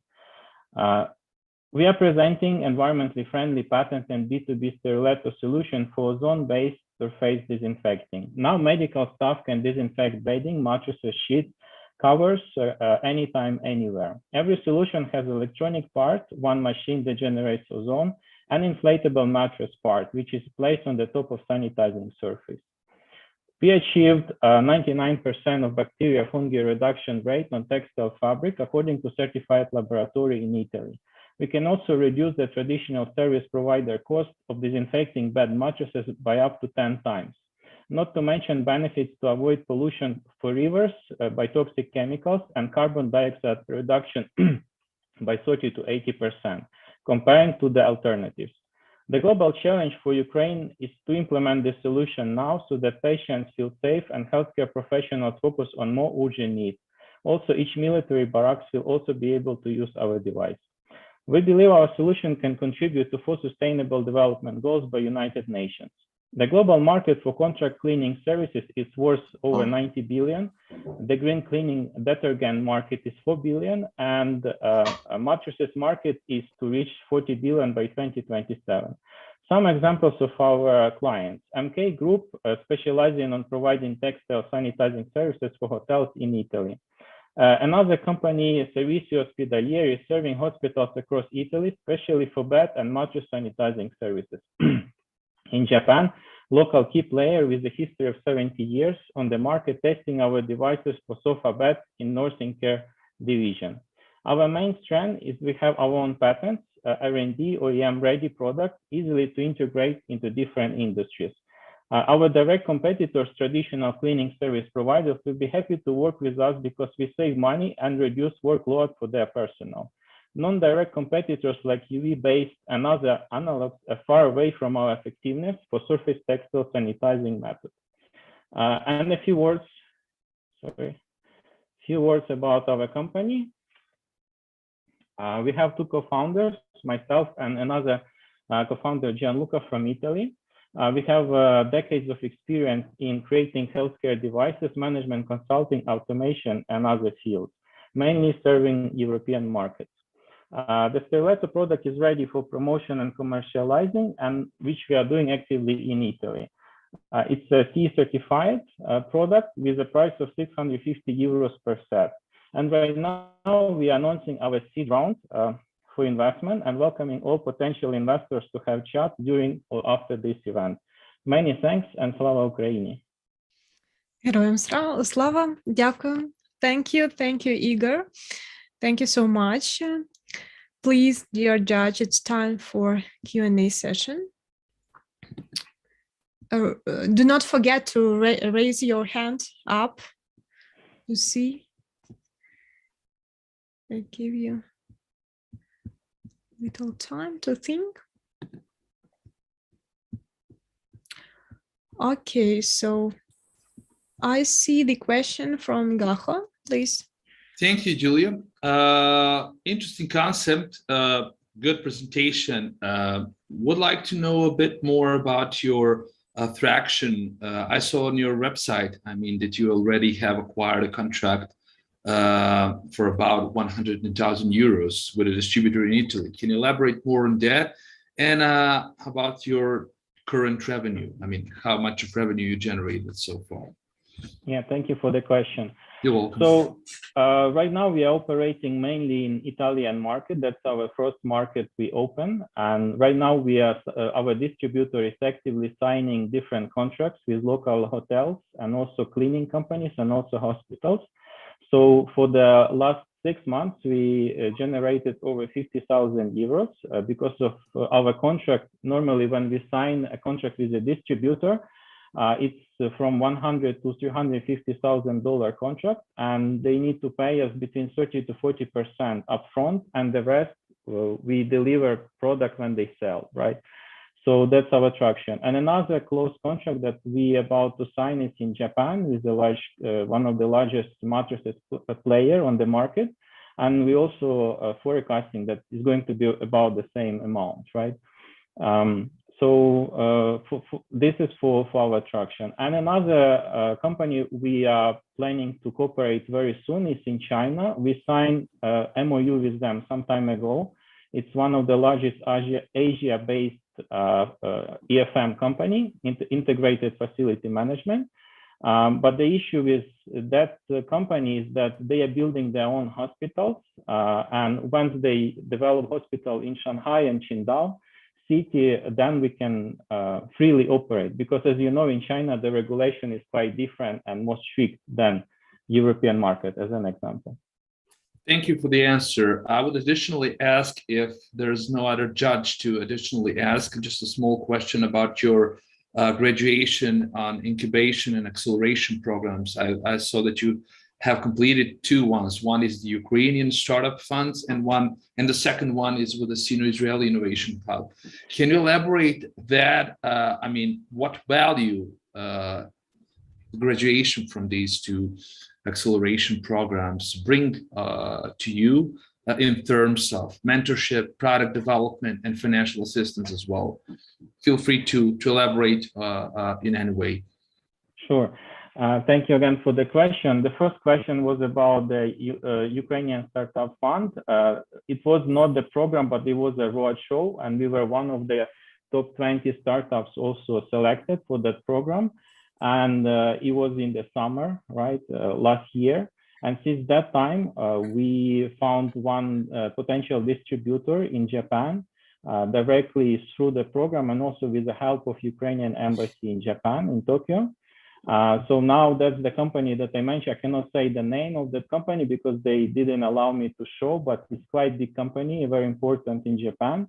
And again, for us, we feel very good feedback from the distributor in Japan. So that's the outcome from that roadshow, right, for Japan. And another one was in China, because me and my co-founder, we have experience working in China for a long time, and that's the place we met originally in Shenzhen. And we were invited by Israeli consulate of Guangdong, that's the province on the south of China, to enter one incubator specifically designed for startups from Israel doing business in China. And we're still there, right? So the incubator is helping us to promote our product in various cities in China, meet partners, and one of them was that company, Eden Group, which we signed MOU in Xiamen also last year. So me personally, at that time, I was in China signing this MOU. Thank you very much, Igor, for your thorough answer. And I really like, the complete package, including your presentation. Good luck in your future endeavor. Thank you. You're welcome. Wonderful, wonderful. Thank you so much, Igor. Please, dear judges, you can keep asking Igor in private messages and do it with every startup. Okay, thank you, Igor. Nice presentation. And our next participant is startup Skyro. Please welcome. Yeah, greetings, everyone. So glad to be here. 1 second. You see my screen? Yeah, I see. Do you see my presentation? Okay, can I start? Sure. Well, just a month ago, I would pitch you the startup that aims to develop a versatile forecasting system. Just a month ago, it was about to set up pilot projects. But today it's already been 36 days of the war. We here in the startup community are rallying forces to defend our country with innovative solutions.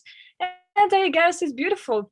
My name is Alexandra, and I'm so honored to present you the newly born but fast-growing project, Sky Ai, that aims to conquer the sky to keep an eye on the ground.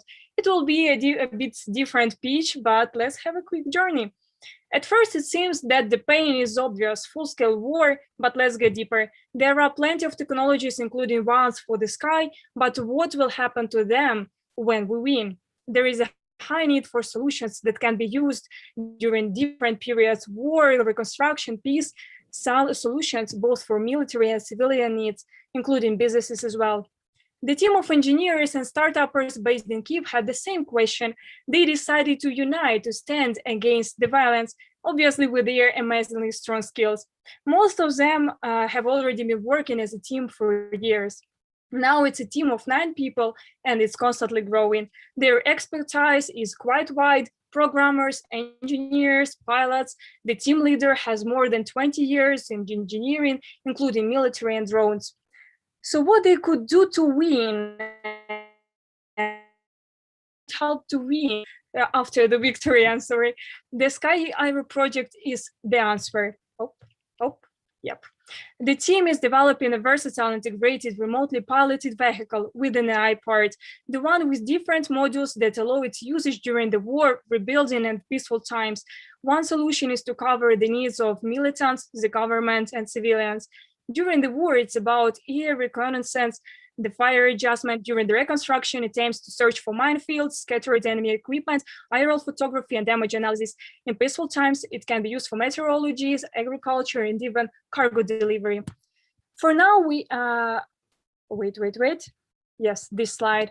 For now, we aim to offer service for customers currently working to cover the needs of the armed forces. Our Chinese partners are providing us with plane parts. Here in Ukraine, we construct them and develop its software. The advantage of the Sky Ai projects is also about operational features. They are fast in reorientation, powered by electricity, and can have solar panels as an additional power supply. Moreover, you can send the vehicle on the independent journey on the route you set up. We have a huge experience in developing drones, trust me, and tomorrow one new type is going to the war. Currently, we are at the prototype stage. During the month, we have already partnered with Chinese company and the parts supply, already negotiated with the armed forces. We hope that you will be ready to jump in and join the flight long term, I promise. Due to some safety reasons, I left only my email here. As we say, once we win, we prosper. Thank you so much. Thank you, Alexandra. Great presentation. Thank you so much. And as usual, questions from our judge. Please, Alexander would like to ask Alexandra, please. Yeah, Alexandra, can you tell us more about your competitors? Because as it seems to me, there are a lot of such vehicle already. Yeah, I didn't add it to the presentation because, 3 minutes to tell about what you're so inspired about, it's not that much. So actually, speaking of our competitors, yes, we have plenty of them, but none of them is versatile. So what we stress is the versatility. So the war is temporary, and we know that after the war, there'll be the victory, and we will be able to use everything that we gained during the war. I mean, like the neural networks, learning. After learning our neural networks, yes, also have with the whole practice of new pilots that will appear with our help. Afterwards, it will be as useful as during the war. That is what we actually are targeting. And also, this vehicle is fully electricity powered, and you can have additional modules. What you need, you can, if you want to use it for agriculture, for any needs with different sensors for cargo delivery as well.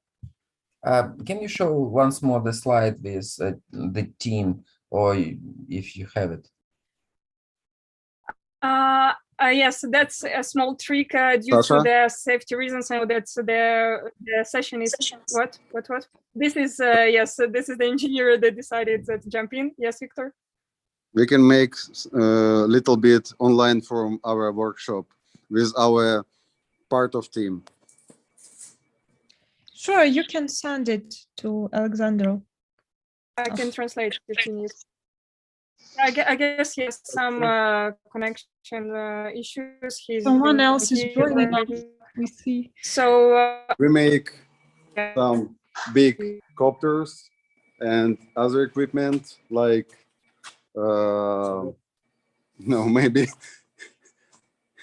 it's a little bit stream from our workshop where in which place we are working. Wonderful. Good. I'm sorry, I switched off the camera because my internet just decided to die. I will just add.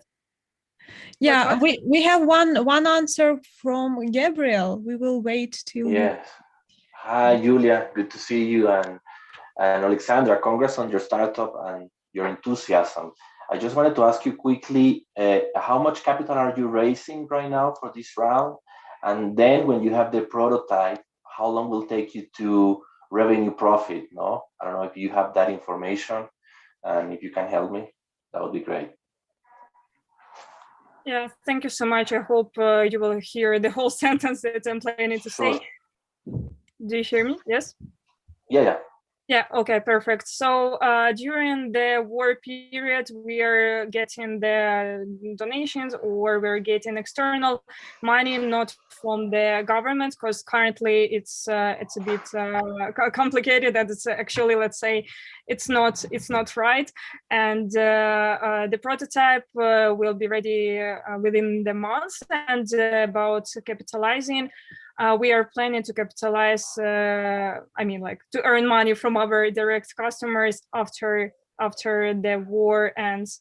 Currently, we are looking for the support in amount of up to 250,000.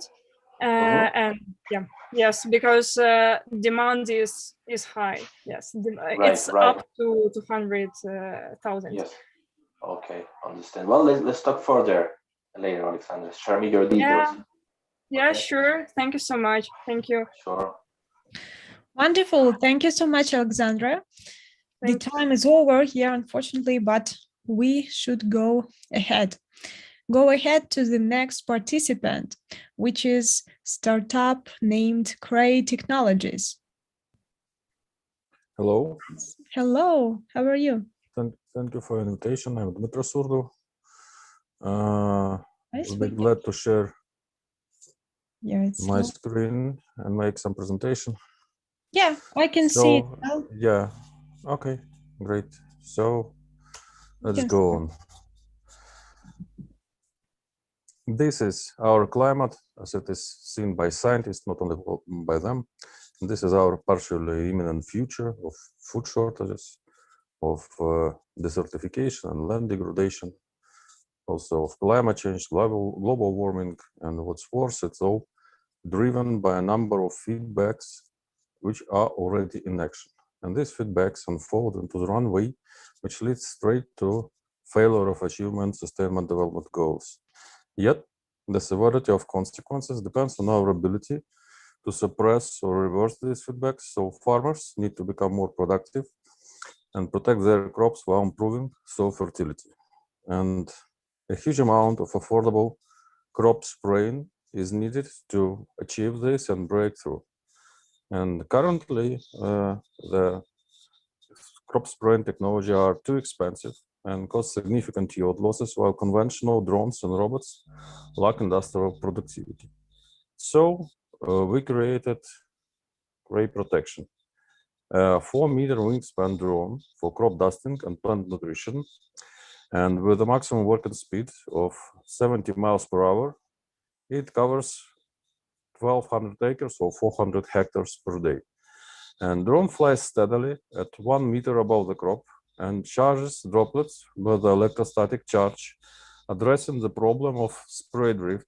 And system operates in full automated mode. Hybrid computer vision adjusts height and trajectory according to the actual terrain.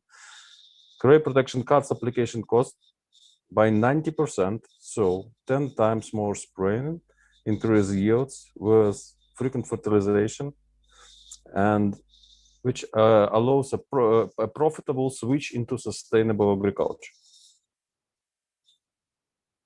And the whole population demands more food despite climate change's negative impact. And all this growth must come from tech innovations, which drive the number of spraying and market size up. And we address with the service model the market of 500 million acres just in the United States and Canada, and do it with radically lower prices for the decades.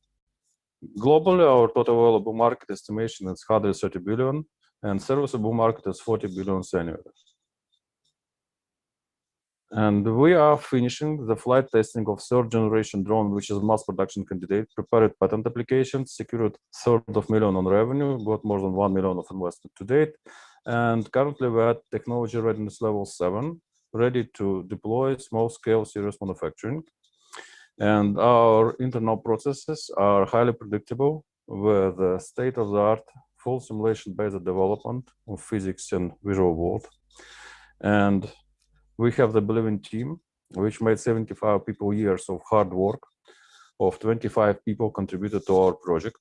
And after 3 generations, we see that our results actually are excellent. We are far better on application and total cost, which guarantees the big impact. And this is possible due to high productivity, which is comparable with one of the modern ground sprayer of 7 times higher cost, and due to good technology scalability. I'm sorry, your time is up, so please. Yeah, that's the main thing that I would like to share. Our plans for this year and how we are helping Ukraine. For a moment, I think that it's a separate story that I would like to share with the interested people. Good, perfect. Please judge your questions. Gaho, you're the first. Thank you, Julia. Dmitro, really nice presentation. My backgrounds are in agricultural production, and I can say that this is definitely the future. Nevertheless, I have saw the last slide that concerns your competition as well as your differentiators among them. So can you elaborate more about your competitive advantage and what differentiates you among so many drone competitors? There are no drone competitors which are even close able to compete at the area of productivity. And this is due to principal limitation of multi-rotor spraying drones, which are controlling droplet application with a vertical airflow from rotors. And this airflow actually ceases to exist once you are running faster than 5 meters per second. That's why you cannot control drift at typical multi-rotors on the market. If you are switching to the electrostatic charge, you have to fly very low, because actually it helps you to overcome the limitation of the speed, but you have to fly very low in order to counteract the drift of the electrostatic. And you have the trade-off. You have to fly very fast. In our aircraft, it's 30 meters per second at very low altitude. In our aircraft, it's 1 meter above the crop. And actually, this is technically complex task, which should be set from the beginning and pursued for many years of the development. That's why we are many years ahead, actually, of any other competitor. That's it. Thank you. What about your production expenses compared to your competitors? I mean, how things go there? You mean production on of the drone, or you mean OpExes on the field? Our OpExes. You can say you can tell us about the board, but I was generally keen to learn more about drone production. So when we are talking here about the application cost, it's a total cost of ownership per hectare of application. It includes the production cost as well. And if you tell about the OpExes itself, they are actually negligible. Thank you. Thank you very much. Good luck. Thank you. One more question from Jules, please. Hi, thanks. And I apologize if I missed this in your presentation, but could you talk a little bit about the capabilities of the drone? And I realize it depends on the material, but how often do you have to refill it because it looks very small to be covering that large space? And how often does it need to be charged during the day? And how long does that take? Actually, we designed the drone to be able to maintain it in the very short time. So a typical field at 100 hectares, it takes less than 3 minutes, all combined. So go to base and back to operation point, land and take off, and all the ground maintenance. Each of the parts is about 1 minute. That's why we are maintaining from 87% of the flight time of the total time in spraying to about 60, depending on the application rate. Great. Is it? And we incorporate the multi-slot charging station into the ground station, so you actually have to use several set of batteries, and it will be enough. And it's all allow you uninterrupted operation through all the day. Mm-hmm. So when we are talking about the productivity, it's up to in average it's about 400 hectares per 10 hours a day. Okay, good. Thank you for your answer, because we are limited in time. And I would like to add for those who are interested just a few words. Again, if you guys are interested how we are helping Army now, please connect me directly. Thank you. Sure. So please connect Dmitro from Cray Technologies. And we are going forward to the Startup eTalk Global. Please, your turn to pitch. Hi, everyone. Just a sec. Okay. My name is Vyacheslav, and I'm CEO of eTalks. I'm sorry, Vyacheslav, it's not full screen. Can you make it full? Yeah, just a sec. Yeah, you have time. Do not worry. Is it good now?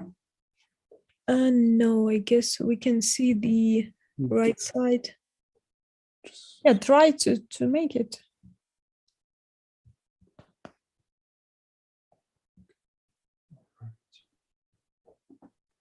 I'm sorry. No worries.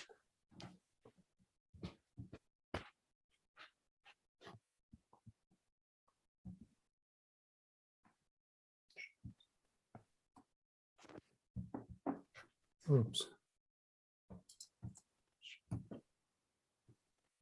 Right, should be now.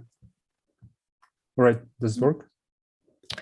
I still have the right side, but okay, let's can you press the button maybe in the upper of the no this.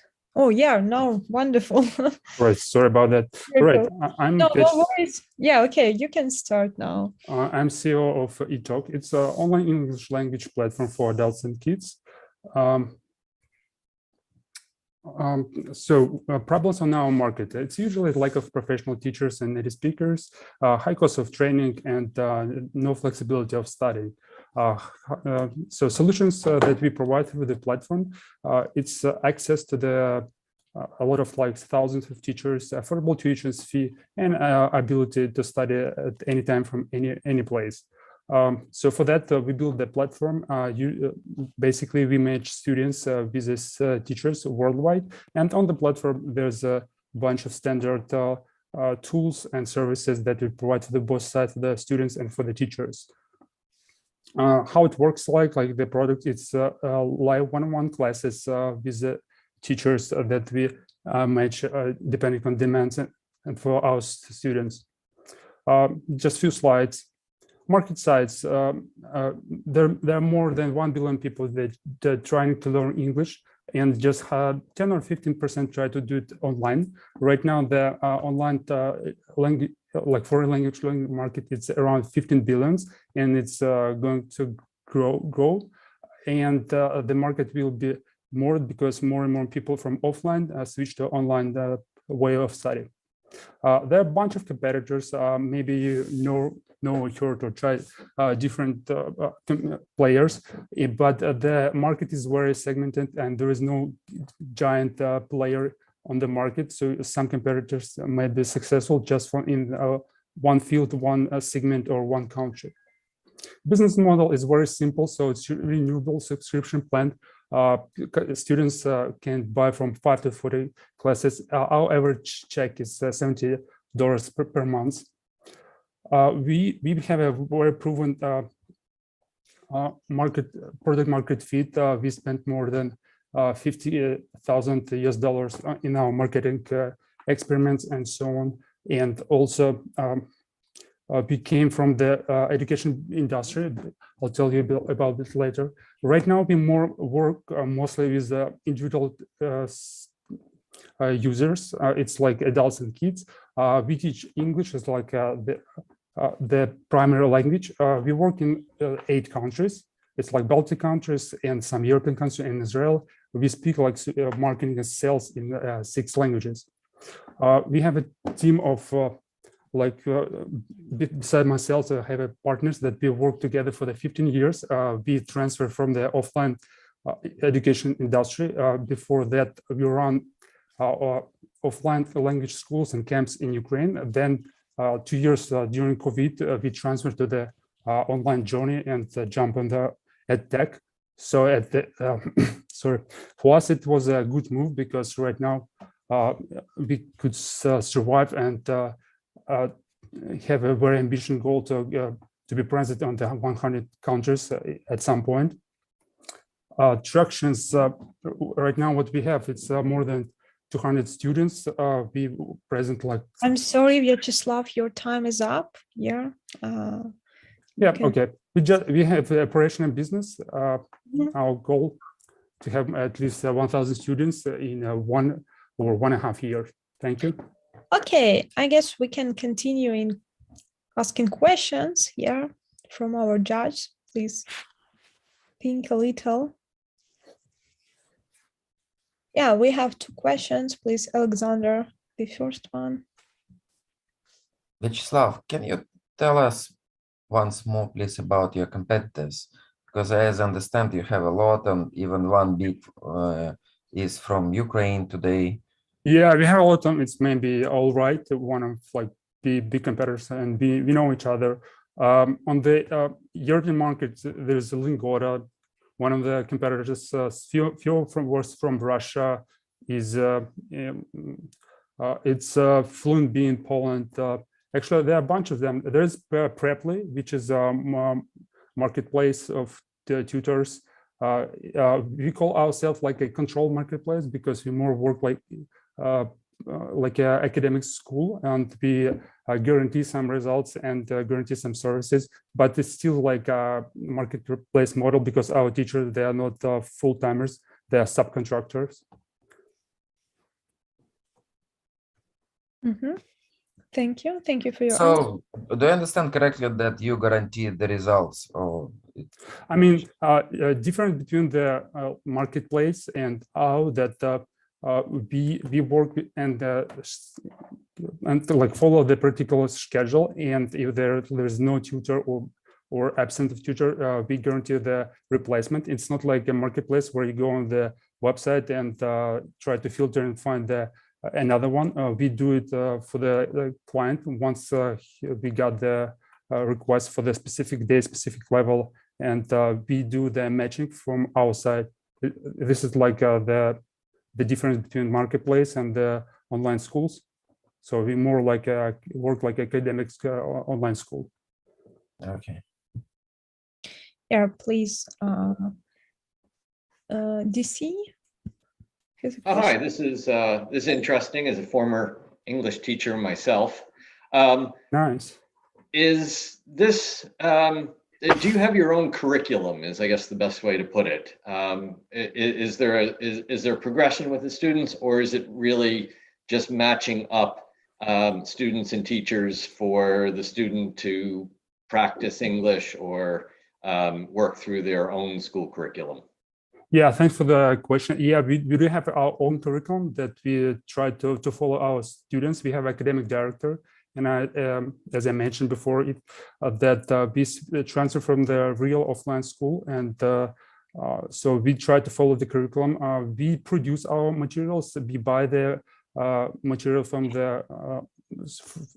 the publishers. So we do both, and we try to cover kids and adults. So for some ages or in some levels, we buy the materials for them. For some, they're produced.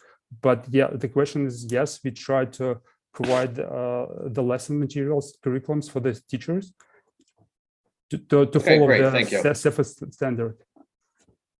Good. Thank you. Thank you so much.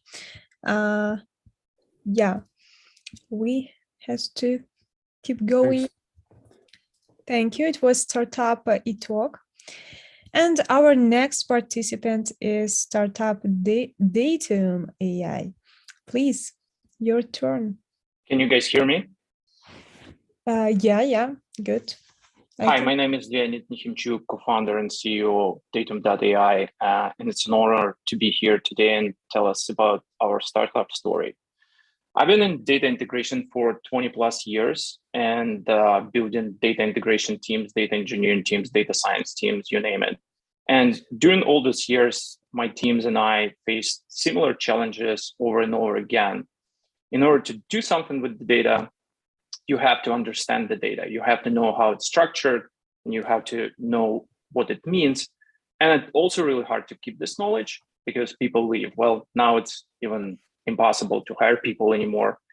And also during the last couple of years, many people, myself included, have been monitoring AI and wondering when it's going to be intelligent enough to actually start writing the code. And I was thinking maybe applying those technologies to the data integration challenges I mentioned.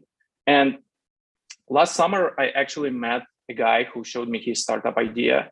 And that was exactly what was in my head, AI-driven data integration. So we decided to join forces and actually build a new generation of data integration platform. Datum AI is a platform that automatically generates data pipelines. The platform that led people to focus on things that that require human brain and actually let AI to take care of the boring and routine stuff. And this knowledge that the platform gathered, it stays with the company. It can only get better over time. In its core, Datum Ai has a set of neural networks that semantically classify the data. Basically, think of it as spatial recognition for data. This is how we call it. The platform understands the data, it maps it to your organizational data ontology, and then it generates code to bring data from the source to destination, wherever you need it, and perform transformation on the way. Total available market for data integration and data management is huge. We believe that our obtainable market is roughly $1 billion. Everyone who knows this space knows it's very crowded. There is no lack of competition or great tools, but not many companies or people doing what we've been doing. We tested our technology first on a project where we integrated customers' data into software as a service analytics platform. And it took roughly 4 days to integrate a customer using Datum technology. And it took up to 30 days when people tried to do it manually. So we decided to bring this technology to other customers, and we are deploying it to several customers right now. Our team is completely Ukrainian based, and we believe that the future of data integration is actually AI that will help people to free up their brain power to bring more value to the business and not spend time on routine and monotonous jobs. Thank you very much. Thank you. Thank you a lot, Leonid. Yeah. Hi. So I would like to know one thing is that when it comes to data management, the first and biggest important question that comes up is the security issue. So data security. How do you ensure that? And knowing that it's a crowded market already, what is your USP then? I mean, like, what is that specialty? Why would we take, if I was your customer, why would I want to become your customer? Was that other thing you could share here? And how about the, how do you analyze the desegregated data of the inputs provided by the enterprises if they do? Perfect. Let me address those one by one. First of all, security and compliance. I spent last 15 years in US healthcare world, so I'm very familiar with security and compliance. And we originally designed Datum's platform in order to be able to deploy it within client's environment. So we don't necessarily require our customers to send us data, and Datum platform, an instance of the platform can work in your requirement. We also are training our networks to be able to flag and, if you will, mark the specific data elements that are of concern, for example, PHI or PAI. The next question was regarding what is the main differentiator. Again, the main differentiator of our platform is we employ AI to help you to automate every step of your data integration journey. So whenever you receive a data or you need to extract the data, let's say you have to extract data from a CRM or a big enterprise system, you open it and there is 3,500 tables. Even if you're the smartest data engineer in the world and you know what data you need, it will take you days and days and days to figure out where this data is located, how it relates to other data elements, and how to write scripts to pull this data over into your data lake, data warehouse, whatever you have. So we automate this process significantly. We don't replace people necessarily, but we shorten the time to market up to 80%. And please remind me of the question number 3. No, just let me, I have just one more query on the second one. That is, how do you ensure when you're minimizing the duration of all the searches and everything of like to take out the data, to fetch the data, how accurately is it working? I mean, how can I verify that the accuracy is proper when it is a shortened time period? And what happens during duplications or anything? Like, for example, I work in development sector, and we have a lot of programs and all where we need to do data management of our programs beneficiaries and all. It's a huge number, and in order to do that, we obviously use this kind of platforms that are available in the market already, but still we do not get the exact satisfaction in viewing the trends or from the context of monitoring and evaluation. Like, there are a lot of things that needs to be redone again and again. Data management is still a place to be worked on for, it's a huge space. So if you could help me understand how do I understand that this is as accurate as it would have taken in the longer durations? Great question. Thank you very much. So first of all, it's a supervised process. So we have an UI where our AI basically suggests the right mapping and the right transformation. And a human being can always overrule the AI, and we take all those corrections into account, and our system gets smarter and smarter every iteration. So the goal is to bring it to the point where it's 95% correct out of the box. That's the goal. Obviously, the first project will be 80% correct or 70% correct, and you will have to override and correct AI where needed. But the idea is that it gets better every time, and this knowledge can only get better and better over time and never leaves your organization. So that's the way how we look at it. And obviously what about the cost analysis, like for a platform that works with AI? Like, I'm sorry. It's understood from the general market point of view that the time is over. Yeah, we have.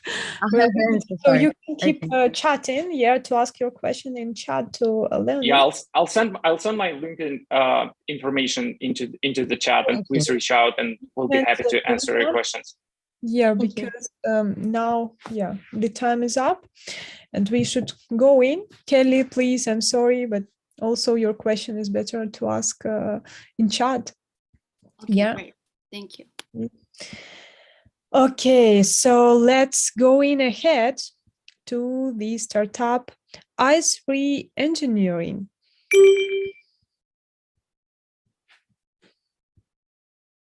Hi, we cannot hear you. But... Do you see my screen? Do you hear me? Yeah, now. All right, awesome. Hi, everyone. My name is Mike. I'm a CMO at i3 Engineering, and today I'm going to be presenting to you our smart home solution. Okay, next, So the first problem is that true smart home systems are very expensive, where the installation costs can go up to 80% of the whole project. The second thing is that a lot of people still think that turning on the light from their phone or asking Alexa, what's the weather like today, that's a smart home. Third, it's very hard to find engineers who are going to design and install a smart home automation system that is tailored to your specific needs. Our solution is an ecosystem to which you can integrate lots of dumb devices and engineering systems in your house, and it is us who are going to make them smart. The easy installation and configuration process using the i3 Home mobile application not only allows any electrician to install and configure the system, but only gives the possibility for the end user to adjust it in the future. Just imagine, the system checks the air quality both inside and outside of the house and adjusts the operation of the ventilation system accordingly. In case you forgot to close the garage door, it's going to send you a notification and even offer to you to close it remotely. And a simple light switch going to become multifunctional. One click, going to turn on the light to 100% brightness during the day and 20% brightness at night to save your eyes. Double click, going to raise the temperature by 3 degrees. And the long press, going to lower the shades and activate the movie scene. The smart home market is growing rapidly, and so are we. This year, we are planning to sign up more than 35 new partners and generate $1 million in sales. Our main customers are electricians. We believe they're going to be the ones to bring automation to the mass market, but also our clients are the owners of the hotels, business centers, design bureaus, and other small businesses. We are offering an implementation capabilities of a wired smart home system together with a multifunctional mobile application. It allows us to attract a wide range of new partners and make a smart home more affordable for the end user. We test launched in December 2021 and generated around 95,000 euros worth of customers, and we do already have a number of implemented projects. We are proud to be one of the companies in Ukraine that went a long way from design and prototyping to manufacturing hardware products that work together with our own software. And our goal is to change people's perception of a comfortable home by becoming its standard. A team of engineers is the recipe for our success. We are looking for investments, mainly we're going to use the money for manufacturing of the controllers, for entering the EU market, and to support the team. Thank you for your time, and I'm ready to answer your questions. Wonderful. Thank you so much. Please, let's start asking. We have the first question. Please, Michael, Yes, hi. Thanks very much. And your English is great. Are you Ukrainian? I am Ukrainian, yes. Yeah, yes. Your English is better than mine, so congratulations on that. I'm wondering, you went past it pretty fast, but what is the size of the market? And also, you focused on the app, but where does the controller come in? I might have missed that. Thank you. So how the system works, you install those into the electricity distribution box. All of your devices that you have in the house, like a light switch, a lamp, garage door, a motor, gate motor, the heating system, it connects to the controller. And then you configure it with a mobile application. And that's the same mobile application for the engineers to install and configure the system, and later for the end user to control the entire house. Okay, and size of market, where do these numbers come from? That's the research from the internet. This is from the Statista, if I'm not mistaken, if we are talking about this one. This is, you can hear that 48 countries in Europe. We are now taking consideration only Europe because we are based in Ukraine, and we test launched in Ukraine, but we already are moving into the European market. I already have interested customers and partners in Slovakia. This device next week gonna travel to Slovakia to our partners for testing. And final question, so the electricians are your resellers. What makes you think they're going to be able to be qualified and prepared to sell this directly into homes? Okay, understood. Well, thing with the wired automation system is that to connect the hardware, electricians already know, because we are operating with like AC car and DC car, and so they know how this works, right?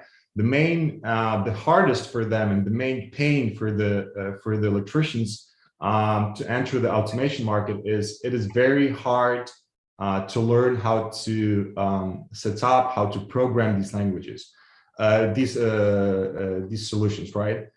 We don't use to configure our solution. The electrician doesn't need a laptop. He doesn't need to know programming languages. Everything is done via the app, very fast, very easy.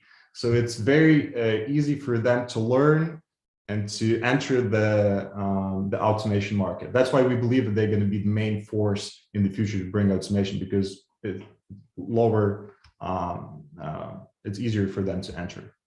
Thank you. Thank you. Thank you so much. No more questions. So if appears any... I have a question. This is Gary.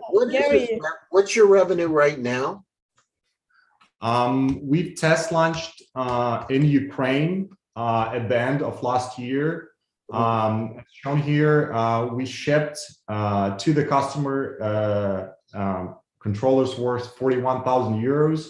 We have 54,000 euros worth of contracts, but due to the situation in Ukraine right now, they are pending.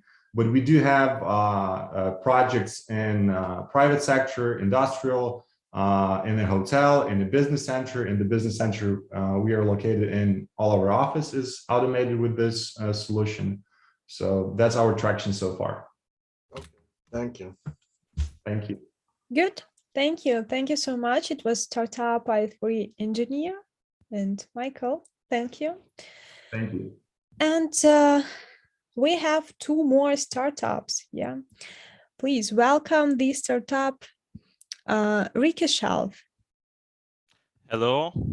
Hello. It took a lot of time and probably time to relax a bit. Do you like shopping? There are different answers usually. Imagine you come to a supermarket looking for your favorite juice. You go around the shelves and find nothing. It's late evening, and after long hours, you want to buy it still. In this situation, you're upset and likely to go to another place. And the first would lose your loyalty and money. And this is $1 trillion problem globally. Solution is this small camera that watches what is happening on the shelf and reminding staff to restock. We have a few products. One is auto-ordering right from the shelf. It works not only for CPGs, but for warehouses also. Another product is queue control. We sold to one big chain of drogery. And we have also other products. Our business model is very simple. We charge from $10 to $40 per month per camera. We operate in a very big market. Retail is $30 trillion market. And in this market, we occupy a small niche that is control of shelf. It's about $5 billion. And the growth of this market is exceeding 40%, as well as investments that grew 2 times. We receive customers from the word of mouth, from people who recommend us, from exhibitions. We just visited CES in Vegas, Euroshop, and other big exhibitions, and also we operate through IT consultants. We have competitors. One is Trucks, is Unicorn. And our difference is we need little data to train machine to achieve good results. And our camera that I was shown is just $17, so we may not charge CapEx in view of our fee. For today, we have nearly 300,000 investments, and currently we accelerate with Alchemist, the top B2B acceleration. And also we did acceleration with other, like IT Drive, Build It, and Demium, from whom we received first investment. For now, we have contract with drogery store I mentioned, and we nearly signed contract with big chain of beverage, CPG in Ukraine before the war. Unfortunately, it didn't happen. But we negotiate with others. I'm based in Warsaw, and I talk to warehouse that is growing a lot due to this war, and many companies moved to Poland. Our team consists of IT people. I worked for Nokia for many years as country manager. Our advisors come from well-known companies like Amazon, and a few of them did close 100 million plus exits. So we look for some money for R&D as kind of pre-seed. So let's help to retail to sell more with computer vision. Thank you. Thank you, Yaroslav. Please, questions. We are open for questions now. Let's see who is ready. Okay, Jules, you're first. Hi, I feel like there's a lot of competition. Maybe I'm in the US. I didn't see any US on your competition screen there that you flashed really quickly. But where does the camera go? How many does a standard size grocery store need? Could you give a little more color around it? Yeah, so Trax is also serving US market. They're actually from Israel, and they have R&D team in Israel, in Singapore, but they're also very active in US. As for costs, we may say that it depends on the situation. In one of the big chain, we install like one camera per 60 SKUs, and they have 30,000 of SKUs. So it might be hundreds of cameras, up to thousands of cameras. But before we install cameras, we do kind of consulting. We measure the gap and the loss with our control. We constantly monitoring the shelf of 1 month or 2 months, and we get this figure you see on the screen. And the loss is like $100 just from 3 products. We may say that it's thousands of dollars from the whole category. And we do calculate business case every time we work with customers. So good, thank you. I see Anna Maura joined asking questions. If you permit me, I would ask you. Yeah, please, Anna. Hello, thank you so much. My connection was poor, so that's the reason I couldn't present me before. So I am Anna. I am part of the investments team at Easy Ventures. We are a corporate VC based in Mexico, investing in different things related with retail and logistics.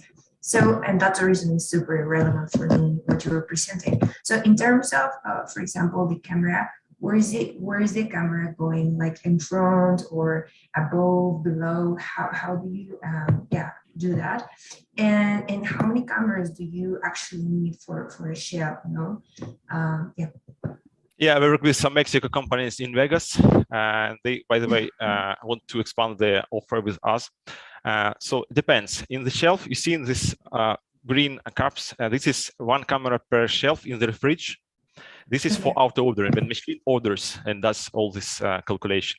For other situations, we may use 1 camera for 50 to 70 SKUs for the case of controlling off-the-shelf situations. So it depends on business case. Got it.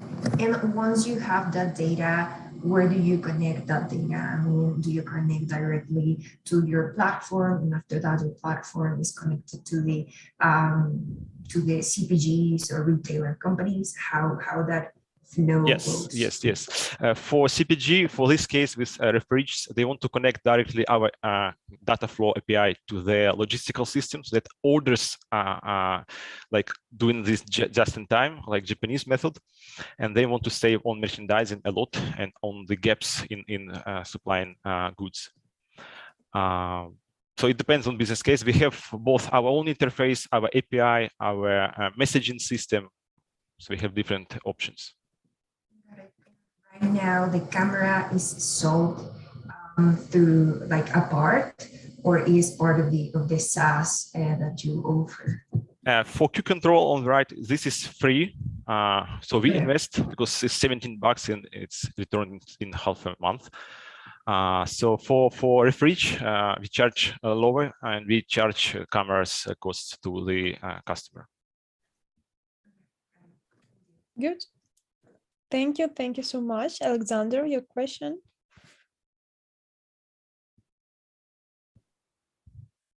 We don't hear you. Yeah, you're muted. Does Ricochet have revenue today? Yes, we have revenue from one of the biggest, it's by the way, Horizon investment chain, and also we nearly signed a contract with one of the biggest Coca-Cola competitor, but for now it stopped.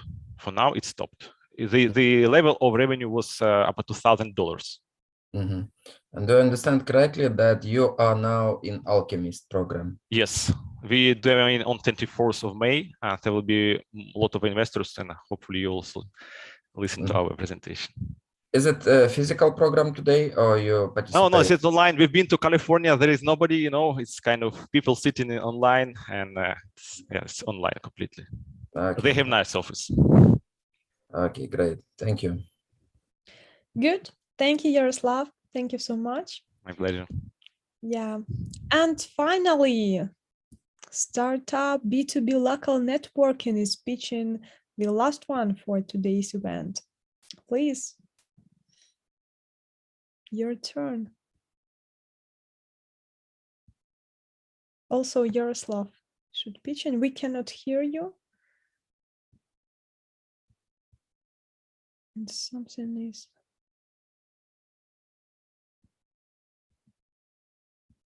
Mm-hmm. Can you put your microphone?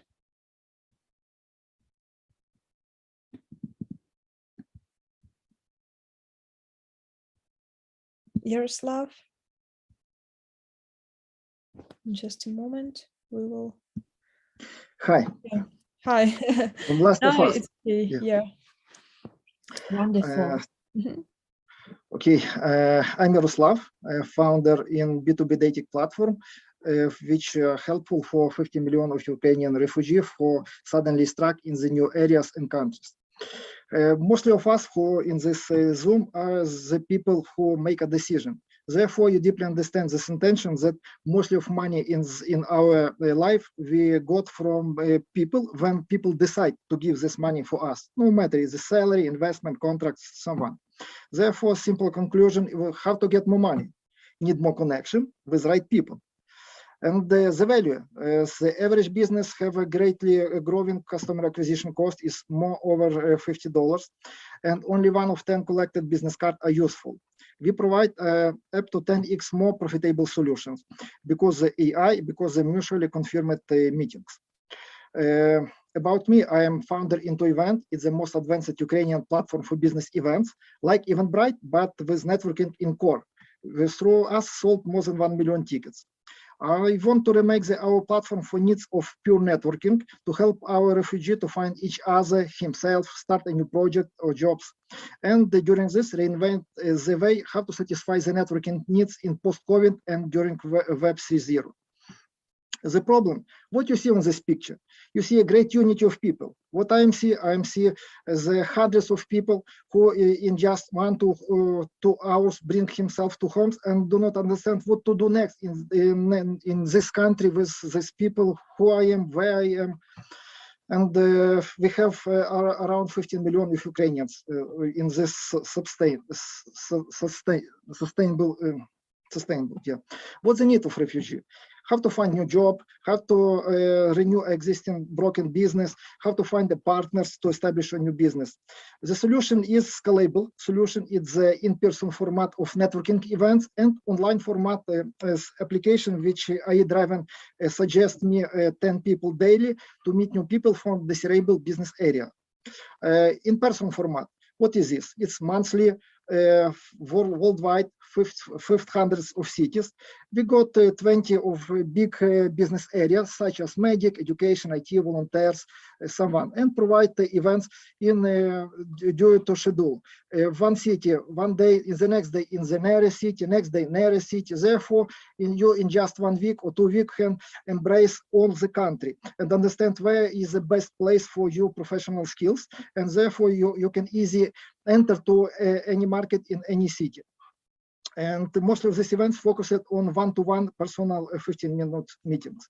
We have an MVP of platform, organized 7 in-person events, and have a group of 15 Ukrainian eventers, refugees in Poland who are interested to launch these activities in their country, and have potentially 600 of case of registered users of our platform to solve the problem of egg chicken.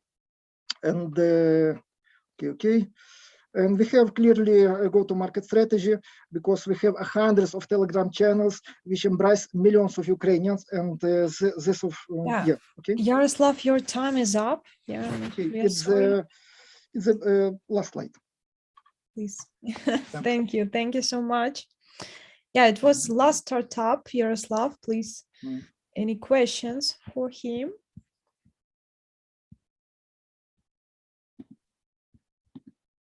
Let's wait a little bit. Alexander has a question. Yeah, Alexander. Thank you. Yaroslav, can you explain why do you need offline events in this model? Because it's scalable. It's scalable unit economics, and in really people needs have needs in person meetings in really. During this year, in the last year, most of events was returned to in person format. Okay. Good. More questions? No. And probably what happened with the startup after the crisis is over? Continue to grow because networking needs it's for all time of people. because our professional effectivity depends from how big is my network. I must continue to grow my network. Okay. Sure. Thank you. Okay, thank you, Yaroslav. It was last startup, right, Julia? For Anna Wonderful. with us. Thank you, our brave guys, you and girls. You were great. Now, judges, please finish voting for the startups. It is very important that you put marks to all the startup, evaluating the investment potential. And in a minute, we'll be closing the votes and know who the winner is. And they have a little networking session afterwards. Everybody knows how to vote. You are doing great from what I see. Just keep doing it. Couple more marks and we will be able to close the vote. And this is information for startups. Dear startups, you are already all winners because you were selected to pitch live in front of this wonderful audience. Out of many applications, we have really lots of talented people in Ukraine. And all startups that were selected to pitch live today will be approached by our Network VC special fund that invests in Ukrainian startups. And he will have a little small talk with our Alexander and the team of Network VC afterwards. Okay, and I will be sharing my screen with Event. Do you see my screen? Nod at me. Yeah, we can see. Mm-hmm. Good. Okay. Now I'm starting the music that will be assigned to my IT team that the votes need to be closed. The end of music means the end of closing the votes. So please finish voting, whoever needs.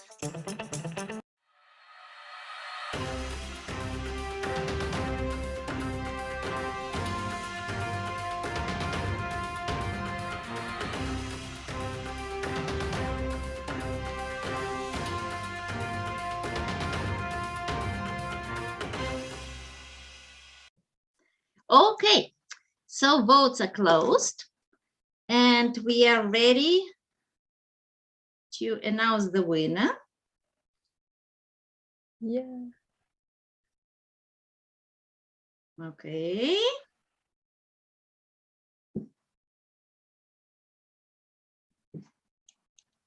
Hold on a second. I'm refreshing the page. Aha! Wow, congratulations, Kardioma, Ksenia. Can you believe that? Everybody needs a healthy heart, and this is great solution, great innovation. This is very wonderful. And second place goes to Datum AI, and third to Harmix. Wonderful, guys, congratulations. But as I said, everyone is winner, but Ksenia, we want your comments. Please comment. Yeah, Anna, thank you so much. I didn't expect it at all. Why? Come on, you have a great startup. Yeah, I'm very humbled to be first among so many good startups. Yeah, thank you so much for jury, for recognition of our product. Thank you so much. That's wonderful. You'll be pitching at the Unicorn Battle Central and Eastern Europe in a little while because our spring session will be a little bit postponed, but it will be in less than a month. So get prepared and congratulations. It's really worth it. It's wonderful. Thank you so much. Alexander, are you happy with our winner?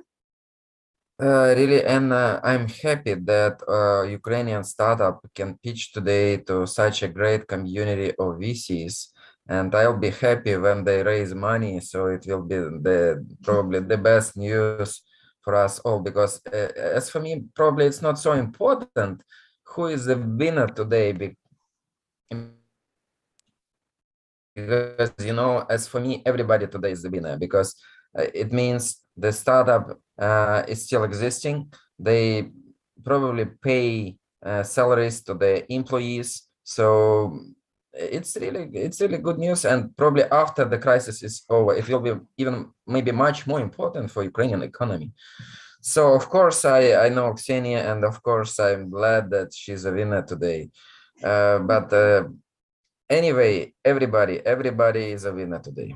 And That is really wonderful, because I always like the saying that things don't kill you, make you stronger. And I never in my life would understand that things really, there's things that can kill me, and it's really scary. And we know in what circumstances startups are working right now. And guys, you're all brave, you're wonderful. Thank you, judges, for supporting us. Thank you, the whole world, for supporting us. All good people stand by Ukraine, and that means that we will win no matter what, because light always wins over darkness. I believe in this. This is my true belief. Yeah. Okay, now it's like we have little time to network, to say, yes, Tal, you want to say something? Unmute yourself. Yeah, well, I wrote, I think, first of all, kudos to you, also the organizers. I think without you, we will not be here. Great startups, great initiatives, keep on working hard. This is kind of a little, as we say, bang in the wing of your plane. You keep on working, you keep on flying, things will come back to order. You have tons of people reaching out to you and wanting to help you. Just don't lay back, don't wait for the opportunity to fall to your lap, create the opportunity, be proactive. It's very easy now to lay back and say, oh my God, what will be? Forget about it. That's not startup way. Startup way is difficult. We are eating difficult for breakfast. This is how it is. This is what we chose. This is the industry. So keep on moving forward, and good luck for everyone. Thank you again for having me here. Thank you so much. And I just want to ask some judges, maybe someone knows personally some guys from Google for Startups, because today they announced that they will organize a fund, 5 million fund, to support Ukrainian startups. So if you have contact, please introduce me. So I would probably meet them personally here in Silicon Valley. So it will be easy to talk our startups, how to apply, how to raise money from Google as well.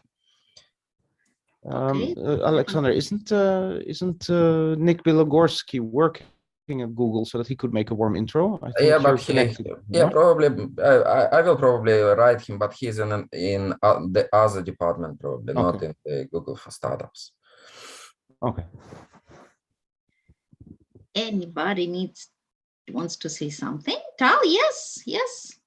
Enough, let's go home. I mean, night, it's middle of the night, enough.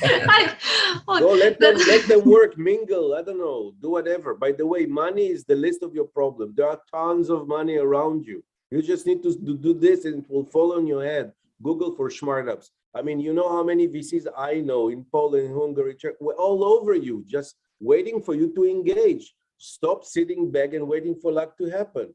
Create. They are there. I know them. I work with them. I'm telling you, all you need to do is to reach out, use the video, do nice tagging, take a nice screenshot here, say to everyone, this is who I am. I'm looking for help. I'm looking for money. It will come. Absolutely. I just have one objection. You know, it's not the night in Japan. It's already a morning, probably. Yes, John. Yeah. We all love John for his dedication. He's always absolutely. John, you are the best. Thank you for your support. Thank you. Yeah, it's already 3 a.m. I need to drink and sleep. So stay safe and happy, everyone. Okay. See you soon. Okay, great, guys. Bye. Thank you. I have a Thank you. One thing I want to share with you is that Thursday we'll have our Unicorn Battle FinTech. Best startups in FinTech will be showing their solutions. It will be the international from all over the world. We selected the best FinTech startups. It was scheduled for 21st of February, but everybody knows what happened on 21st of February. We woke up by bombs and this event was postponed. But we will have it. We are live, and until we are live, we will be doing our job, helping startups. So join us for next Thursday for this wonderful event. We are going all the way to our Unicorn Cup finals. Thank you. It was a great event. You make my heart warm. Thank you so much for supporting us, for supporting Ukrainian startups. I was really great to see you after a break. And see you all online in a Thank week. you, Anna. Thanks. Everyone. Bye. Chat soon. Bye. Bye. Thanks. Bye. Bye. Bye-bye. Bye. Bye.